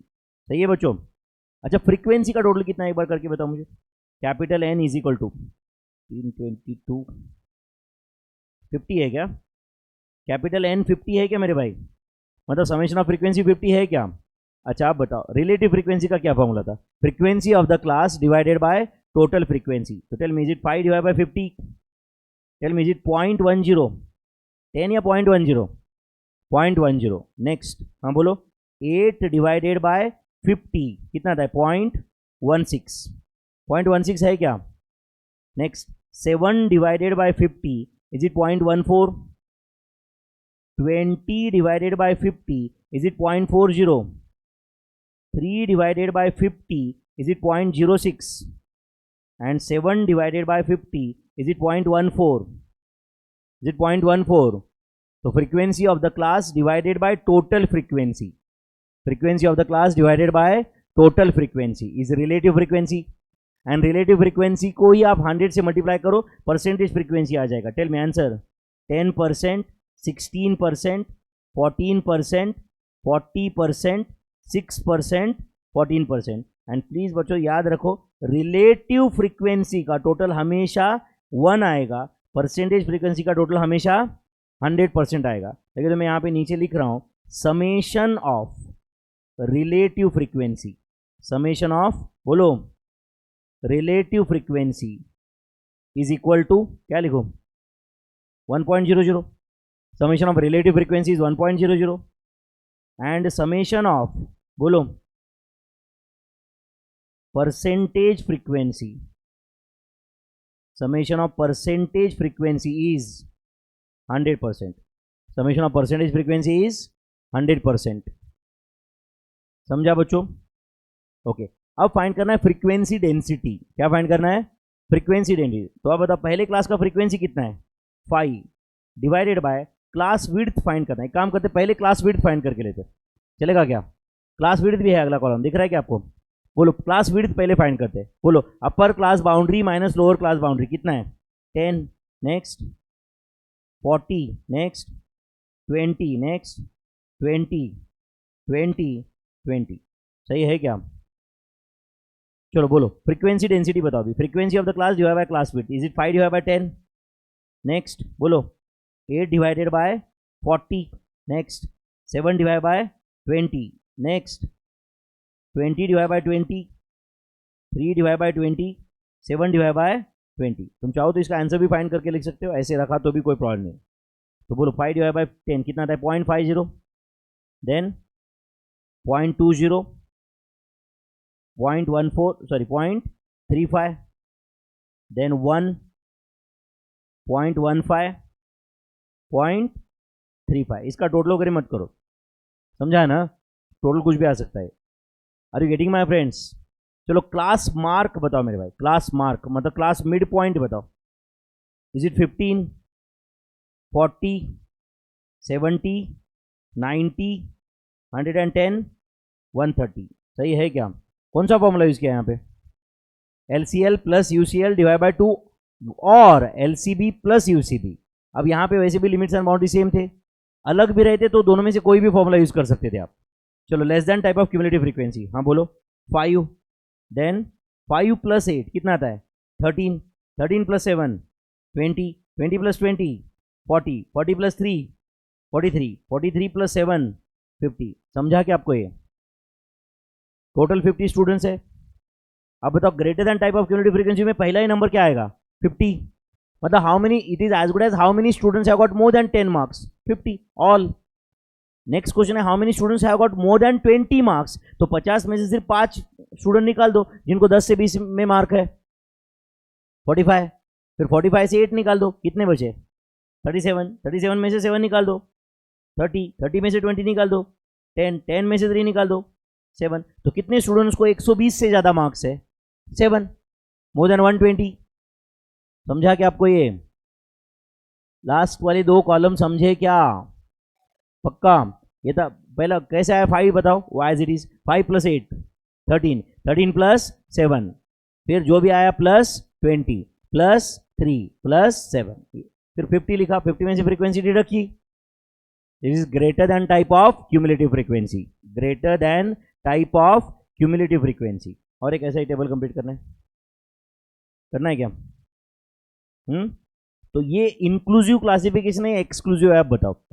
इंक्लूसिव, बाजू में लिखो इंक्लूसिव क्लासिफिकेशन है, जहां लिखना है लिखो इंक्लूसिव क्लासिफिकेशन है। क्या है ये बोलो? Inclusive classification. Okay, class interval है, फ्रीक्वेंसी मैं आपको दे देता हूं 8, 13, 9, 20, 31, 16, 3। ठीक है, फ्रीक्वेंसी का टोटल बताओ कितना है? 100। Capital N is equal to 100 है क्या? 100 है क्या टोटल मेरे भाई? चलो lower class limit upper class limit बताओ। 10, 18 ये लिमिट्स है ना मेरे भाई। अगर वो 9 to 19 किया तो वो बाउंड्रीज है वो। Is that clear?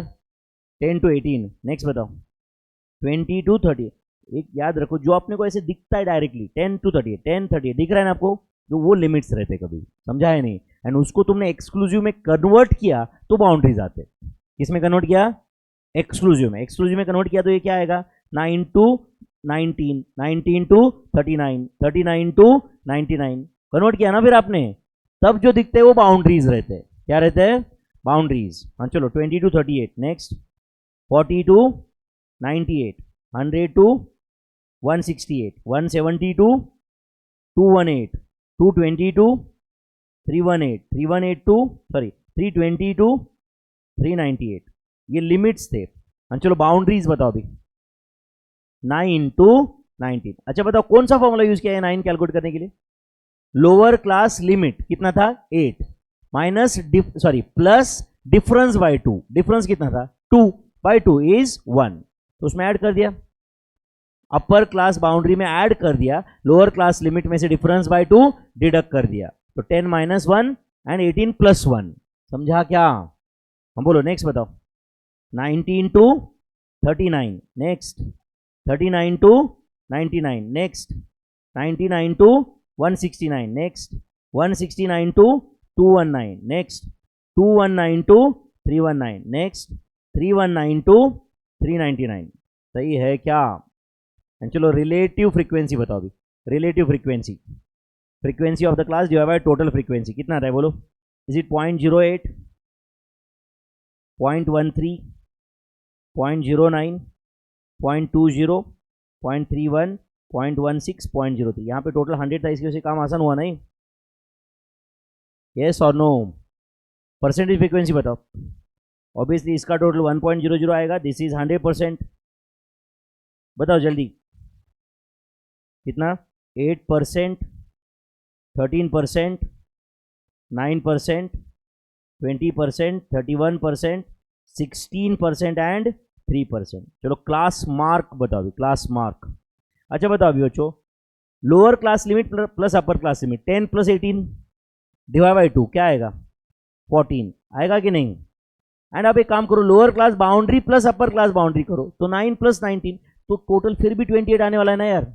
मुझे बताओ, जब 10 + 18 हो रहा था तो अब 10 में से एक गया और 18 में एक ऐड किया, तो टोटल तो वही आएगा ना 9 एंड 19 का भी 14। हाँ चलो नेक्स्ट बताओ। 20 + 38 divide by 2 is it 29? 40 + 98 divide by 2 69, 100 + 168 divide by 2 134, 170 + 218 divide by 2 190, 4. Next 220 plus 318 divided by 2. 269. 320 plus 398 divided by 2. 359. सही है क्या? चलो क्लास विड्थ बताओ अभी, क्लास विड्थ जल्दी बताओ, class width upper class boundary minus lower class boundary, is it 9 या 10? 10. अच्छा 18 माइनस 10 किया तो चलता था क्या? नहीं, इसका एक ही फॉर्मूला है, upper class boundary minus lower class boundary, is it 10? चलो नेक्स्ट बताओ, नेक्स्ट बताओ मेरे भाई. 20, next 60, next 70, next 50, next 100, next 80. कौन सा फॉर्मूला यूज हो रहा है? Upper class boundary minus lower class boundary. ये सब फॉर्मूले एक जगह पे लिखे हैं क्या हमने ऊपर? Next less than type of cumulative frequency. आप बताओगे क्या मुझे? 8 प्लस 13 कितना था? 21 plus 9 30 plus 20 50 plus 31 plus 16 plus 3 100 and greater than type of cumulative frequency में 100. एंड चलो बोलो 100 minus 8 92 minus 13 79 minus 9 minus 20 minus 31 minus 16 3. And ये 3 क्रॉस चेक भी रहता है, फिर आप बराबर है लास्ट के रो में बराबर फ्रीक्वेंसी आ जाता है वो. समझा आपको? ये कुछ गया दिमाग में? पक्का? तो ये सब बेसिक फॉर्मूले आपको समझेंगे. ओके. अब डायग्रामेटिक प्रेजेंटेशन का एक पार्ट ग्राफिकल प्रेजेंटेशन भी है. क्या है? Graphical presentation. And graphical presentation 3 type का हो सकता है. कौन से 3 टाइप है वो? हिस्टोग्राम या एरिया डायग्राम उसको बोला जाता है. हिस्टोग्राम या एरिया डायग्राम. जितना तुम चेहरा खराब करोगे एंड जितना तुम इरिटेशन दिखाओगे उतनी ज्यादा देर तक मैं क्लास लूंगा. आज देखते हैं अपन कौन, तुम ज्यादा कमी नहीं हो या मैं. ठीक है, आज देखते ही है. ठीक है, तुम जितना चेहरा खराब और जितना इरिटेशन दिखाओगे तब तक मैं नहीं छोड़ूंगा तुम्हें. ठीक है, आज देखते ही है कौन कितना कमीना है और क्या है. ठीक है. Graphical presentation consist of 3 parts. कौन से 3 पार्ट? हिस्टोग्राम और एरिया डायग्राम. हिस्टोग्राम और एरिया डायग्राम. दूसरा फ्रीक्वेंसी पॉलीगॉन. Frequency polygon. तीसरा है क्यूमुलेटिव फ्रीक्वेंसी कर्व या उसको बोला जाता है ओगायूज. क्या बोला जाता है? ओगायूज. क्यूमुलेटिव फ्रीक्वेंसी कर्व्स और ओगायूज. हिस्टोग्राम. दूसरा है frequency polygon, cumulative frequency curve. ये कैसे ड्रॉ किया जाता है ये मैं दिखाऊंगा आगे. बट नो डाउट हमारा पेपर का पैटर्न मल्टीपल चॉइस क्वेश्चन है, इसकी वजह से अब ऐसे जो क्वेश्चन थे, draw the frequency polygon for this, draw histogram for this, ये क्वेश्चन तो अभी आउटडेटेड हो गए. यस और नो? बट एटलीस्ट ये याद रखोगे क्या आप? कौन सा है ग्राफ के टाइप? बोलो. हिस्टोग्राम और area diagram, frequency polygon, cumulative frequency curves और ओगायूज. मीडियन कैन बी, अब वैसे मीडियन मोड अगले चैप्टर में है, बट मीडियन अगर आपको ग्राफिकली कैलकुलेट करना है तो that can be done with the help of cumulative frequency curve या ओगायूज. ऐसा थियरी क्वेश्चन आ सकता है 1 मार्क के लिए. तो right on, median can be graphically calculated. Median can be graphically calculated with the help of, median can be graphically calculated with the help of ओगायूज, और उसी को हम क्या बोलते हैं? Cumulative frequency curve. कैसे कैलकुलेट करते हैं ये भी मैं आपको एग्जांपल के साथ आगे बताऊंगा. समझा क्या? ये भी रखा है मैंने आगे. Cumulative frequency curve. Mode can be graphically calculated. लिख रहे हो क्या आप? Mode can B graphically calculated with the help of, mode can be graphically calculated with the help of histogram. क्या बोलते हैं उसको? हिस्टोग्राम. या हिस्टोग्राम का ही दूसरा नाम क्या है? Area diagram. Area diagram. Mode can be graphically calculated with the help of histogram और एरिया डायग्राम. इसको 1 and 2 कर देना. 23 में 1 2 कर दिया क्या आपने? Median can be graphically calculated with the help of, बोलो.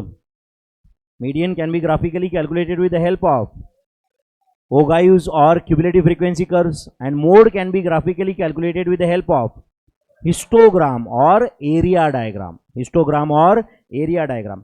फ्रीक्वेंसी कर्व्स में कुछ टाइप्स होते हैं. कौन से वो? Bell shaped curve, U shaped curve, J shaped curve and mixed curve. For example normal curve जो हमने पढ़ा है थ्योरेटिकल डिस्ट्रीब्यूशन में, that's a bell shaped curve.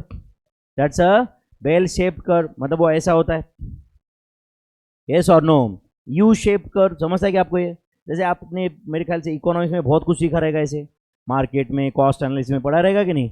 U shaped curve, तो marginal cost curve U shaped होता है. U shaped ही होता है ना. मार्जिनल कॉस्ट यू शेप्ड ही होता है. मार्जिनल रेवेन्यू कर्व कैसे होता है? मार्जिनल रेवेन्यू कर्व वो भी मेरे ख्याल से कुछ ऐसे यू शेप ही रहता है, आगे बढ़ता है वो. Depend, situation to situation change होता रहेगा. करेक्ट है, ऐसा कुछ पढ़ा रहेगा ना आपने. Marginal cost, marginal curve, sorry marginal revenue. Firm attains equilibrium when MC is equal to MR, MC cuts MR from below. ऐसे कुछ पढ़ा रहेगा ना आपने. एनीवे, बेल शेप्ड कर्व, हाँ बोलो. You shaped curve, J shaped curve, mixed curve. ये कैसे दिखते हैं ये भी मैंने ड्रॉ करके दिया हुआ है आपको, बट वो ऑब्वियसली वो अब आउटडेटेड है. तुमने सिर्फ एक बार देख के रखो बस, समझा या नहीं. बाई चांस नहीं आएगा आएगा, डोंट वरी. सीक्वेंस में जाते हैं हम लोग. ओके, ये 4 टाइप के कर्व है. अभी तो इतना याद करो. कौन से? Bell shape, U shape, J shape, mixed curve. Okay, next data. अब एकदम सब बेसिक पार्ट में हम जा रहे हैं. डेटा मतलब क्या? इंफॉर्मेशन. तो डेटा इज ऑफ 2 टाइप्स. कौन सा? Qualitative data and quantitative data. तो राइट डाउन क्वालिटेटिव डेटा. क्या लिख रहे हैं मेरे भाई? Qualitative data and quantitative data. Qualitative data and quantitative data लिखा आपने यहां तक. Qualitative data, quantitative data. Qualitative, उसके नीचे लिखो अ qualitative characteristic. A qualitative characteristic is known as an attribute. उसको क्या बोलते हैं? एट्रीब्यूट. एक आध एग्जांपल बता सकते हो क्या एट्रीब्यूट का? Colour, then nationality, gender, smoking habit. Age attribute है.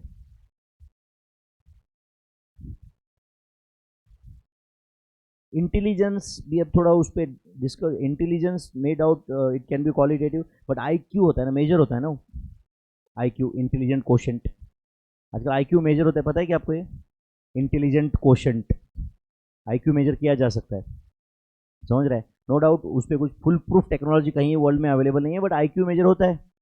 इंसान का क्या आईक्यू है? आईक्यू, ईक्यू, एसक्यू सुने क्या भाई अपने टर्म? आईक्यू मतलब intelligent quotient. EQ is emotional quotient. Person कितना इमोशनल है, emotion quotient. SQ is spiritual quotient. क्या होता है? Spiritual quotient. उसमें स्पिरिचुअलिटी कितनी है, समझ रहा है ना. जनरली एक इंसान के कैरेक्टरिस्टिक्स है ना ये, राइट. IQ, EQ, SQ. बोलते हैं ना कि ज़्यादा आईक्यू होना चाहिए, lower EQ is better, but greater IQ होना चाहिए. करेक्ट है. ईक्यू कम रहा तो थोड़ा इंसान लाइफ में सुखी रहेगा. अननेसेसरी इमोशंस की वजह से इंसान दुखी रहने का चांस ज़्यादा रहता है ना. यस और नो. स्पिरिचुअल कोशेंट थोड़ा रीजनेबल होना चाहिए. ऐसे नहीं होना चाहिए कि बिल्कुल ही कुछ उसको है नहीं. कभी कभी थोड़ा मन की शांति के लिए एसक्यू बेटर होता है. स्पिरिचुअलिटी बोलते हैं कि नहीं हम लोग. ओके, एनीवे अपन बाद में करेंगे कभी भाषण इसके ऊपर. ओके, तो colour, nationality, gender, smoking habit, ये सब क्या है बोलो? Qualitative characteristic etcetera. समझ रहा है? क्वांटिटेटिव डेटा लिखो. A quantitative characteristic is known as variable. A quantitative, बोलो मेरे भाई, कैरेक्टरिस्टिक. आवाज कम हो रहा है. हम इज नोन एज, थोड़ा एक 10-15 सेकंड के लिए बढ़ गया था. Is known as variable. A quantitative characteristic is known as variable. And variable 2 type का होता है. वेरिएबल 2 टाइप, उसके नीचे 2 पार्ट कर देना आप. Discrete variable. क्या बोलो? Discrete variable and continuous variable. Discrete variable and continuous variable लिख रहे हो आप. ये इसमें से कौन सा सेंटेंस आपको 1 मार्क देके जाएगा नहीं बता सकता मैं यहाँ पे, इसलिए सब कुछ लिख के दे रहा हूँ. समझा या नहीं? तो data is of 2 types, qualitative data and quantitative data. A qualitative characteristic is known as an attribute. A quantitative characteristic is known as variable. Variable is of 2 types, discrete variable and continuous variable. What when a variable is said to be discrete variable? हाँ बोलो. within a given interval if a variable can assume finite values it is said to be a discrete variable. Example, अब समझो ये लड़की ने पूछा मुझे sir आप लाइव स्ट्रीम में कितने बच्चे हैं, समझो मैं बोल रहा हूँ यहाँ पे कि शुरुआत से एंड तक अराउंड 60 to 65 स्टूडेंट्स प्रेजेंट है. कितने? 60 to 65 स्टूडेंट्स लाइव स्ट्रीम में है. तो 60 to 65 स्टूडेंट्स है, मतलब कितने स्टूडेंट्स है? या तो 60 या 61, 62, 63, 64, 65. It has got limited value और नॉट? अब ये लड़की को लगेगा क्या 62.59 स्टूडेंट्स रहेंगे शायद, बाद में 63.7156 है, ऐसा होगा क्या? इसका मतलब number of students can take limited values within a given interval. अच्छा, गिवन इंटरवल मैंने दिया था ना उसका 61 to 65, बट समझो मैंने उसको बोला होता कि मेरा एज 40 से 42 के बीच में है, 40 से 42 के बीच में, तो 42 के बीच में मेरा एज क्या है? There are infinite possibilities, there are infinite possibility. In fact ये क्वेश्चन एक्सप्लेन करते करते भी इनफाइनाइट पॉसिबिलिटीज खत्म हो गए, कवर हो गए इनफैक्ट. करेक्ट और not? Are you understanding this? क्योंकि ये कंटिन्यूअसली वो चेंज हो रहा है ना वेरिएबल. तो विद इन मैंने ये बोल दिया कि 42 के बीच में, राइट, मेरा right age can be anything. समझो मैंने बोल दिया कि मेरा इनकम 2.5 से 3.5 करोड़ के बीच में है, तो ऐसा नहीं कि 2.5 और 3.5 करोड़ के बीच में सिर्फ 1 करोड़ ऑब्जर्वेशन है. There can be any number of observation, there can be any number which is my income और नॉट. 2,76,81,333.91, ये भी तो मेरा इनकम हो सकता है. यस, आपको लग रहा है 0.91 कैसे होता है? क्या नहीं होता क्या? आप अकाउंट्स पढ़ते हो उसमें फ्रैक्शन में नहीं जाते क्या नंबर? जाते. उसके लिए करेंसी अवेलेबल है नहीं अवेलेबल है वो दूसरी बात है, but number can be in fractions और not. Rupees can be in fraction also और नॉट. तो क्या होता है डिस्क्रीट वेरिएबल? बोलो. Within a given interval if a variable can assume finite value. समझो मैंने इसको पूछा बेटा तो फैमिली में कितने लोग हैं, वो बोलते कि सर हमारे फैमिली में 7 से 11 लोग हैं. 7 से, तो 7 से 11 मतलब 7.5 होगा क्या? राइट, होगा क्या? 8.25 नहीं, 7, 8, 9, 10, 11, मतलब it can assume finite values. तो राइट डाउन डिस्क्रीट वेरिएबल के सामने क्या लिख रहे हैं? बोलो. Within a given interval, एक इंटरवल दिया है एंड उसके बीच में वो वेरिएबल क्या हो सकता है? Is only a limited number. समझा या नहीं? Within a given interval if a variable can assume, variable can assume finite, bracket में फाइनाइट जहां पे लिखा हो तो ब्रैकेट में लिखो लिमिटेड, फाइनाइट ऑब्लिक बोलो limited values within a given interval. If a variable can assume finite values then variable is, बोलो मेरे भाई, said to be, variable is said to be discrete variable, variable is said to be discrete variable. I hope you are getting this. Continuous variable क्या होता है फिर? अच्छा, इसके examples बताओ कुछ डिस्क्रीट वेरिएबल के एग्जांपल्स. नंबर ऑफ पर्सन्स, ठीक है, number of cars, then number of persons, number of students, number of family members, number of boys, number of girls. उसके बाहर आओ थोड़ा. हाँ, number of accidents, number of accident etcetera. बस control करते. Continuous variable, हाँ बोलो. Within a given interval if a variable can assume, if a variable can assume, बोलो, infinite, ब्रैकेट में unlimited, very good, unlimited values, then variable is said to be, then variable is said to be continuous variable. Examples बोलो. As, income, ठीक है, marks, height, wait etcetera. ठीक है, is a continuous variable. उसको 1 and 2 कर देना. With in a given interval if a variable can assume finite values it is said to be a discrete variable. and within a given interval, if a variable can assume infinite values, it is said to be a continuous variable. It is said to be a continuous variable. याद रहने का chance है क्या कुछ? Definition of statistics पूरा लिख के दिया मैंने, मुझे भी याद नहीं है, आप बोलो, मैं भी पढ़ लेता हूँ. Definition of statistics. Statistics is defined in plural sense as quantitative and qualitative data collected usually with a view of having statistical analysis. Right? This is the definition of statistics in plural sense. Singular sense में क्या definition है? Scientific method that is employed for collecting analyzing and presenting data leading finally to drawing statistical inferences. मतलब statistical decisions लेने के लिए data use होता है, समझ रहा है? This is the definition. हो गया क्या याद? थोड़ा मैं ये नहीं बोल रहा हूँ कि पूरा रट्टा मार के याद करो, बट एक ऑप्शन में कौन सा है ये समझने लायक पढ़ो. समझा या नहीं? रट्टा मार के तो याद करना ही नहीं आपको कुछ, ना हो जरूरत है आपको, बट कौन सा सिंगुलर है कौन सा ऑप्शन में देख के अपने को समझना चाहिए, यहाँ तक लेके जाओ अपने आपको बस. समझा क्या? Statistics is defined in singular as well as plural sense. याद रहेगा इतना. Limitations of statistics. Statistics के कुछ limitations है. क्या limitations है? पढ़ो. Deals with the aggregate. An individual has no statistical significance. Statistical data generally mass पे collect किया जाता है. अब ये लड़की को क्या लग रहा है? Doesn't matter. Correct or not? क्योंकि हो सकता है कि I have collected the information about 1000 people. And उसके बेसिस पे ही मैं कुछ कंक्लूजन्स ड्रॉ करूंगा ना, तो जनरली इंडिविजुअल के ओपिनियन को वहां पे कम इंपॉर्टेंस दिया जाता है. इंडिविजुअल के ओपिनियन को कम इंपॉर्टेंस दिया जाता है. Are you understanding this? Right. This is because statistics mainly deals with the aggregate of data. Next बोलो. Mostly concern with the quantitative data. तो कई बार qualitative factors are ignored. Qualitative factors are ignored. Are you understanding? कई बार हम लोग numbers के base पे डिसीजन लेते हैं, बट वो नंबर्स के अंदर हैप्पीनेस ऑफ द पीपल, समझ रहे हैं ना, satisfaction of the people is not reflected so many times, with the help of numbers. तो it ignores qualitative data sometimes. Next बोलो.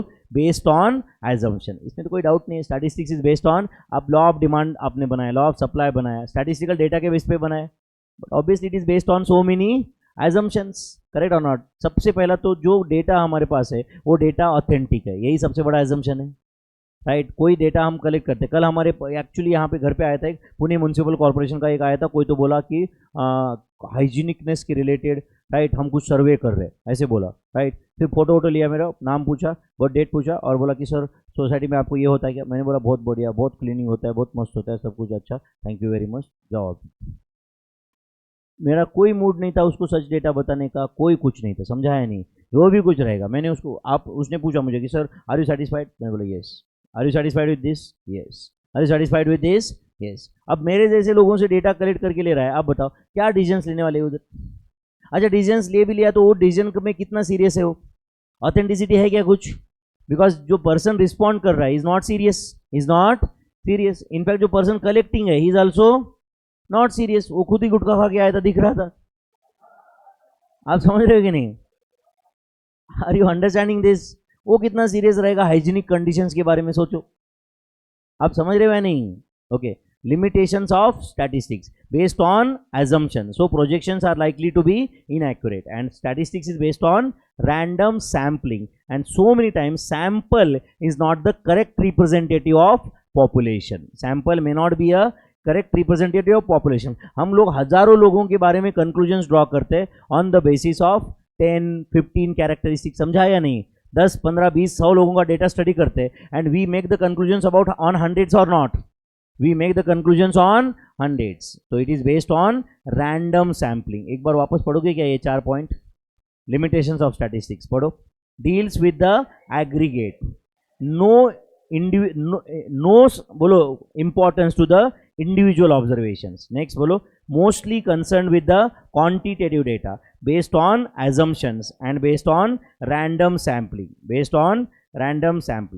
Methods of collection of primary data. थोड़ी देर पहले मैंने बताया था कि आपको ये 4 मेथड कौन से थे? Interview, mail questionnaire, observation and questionnaire. समझा? यही 4 वापस लिखे है क्या? सिर्फ यहाँ पे इंटरव्यू को 3 पार्ट में डिवाइड किया है। कौन से बोलो? Personal interview, indirect interview and telephonic interview. Personal interview मतलब आमने सामने बैठ के इंटरव्यू। इनडायरेक्ट मतलब you have to take the information from people associated, not directly from that person। समझो कहीं पे अर्थक्वेक हुआ है, समझा क्या?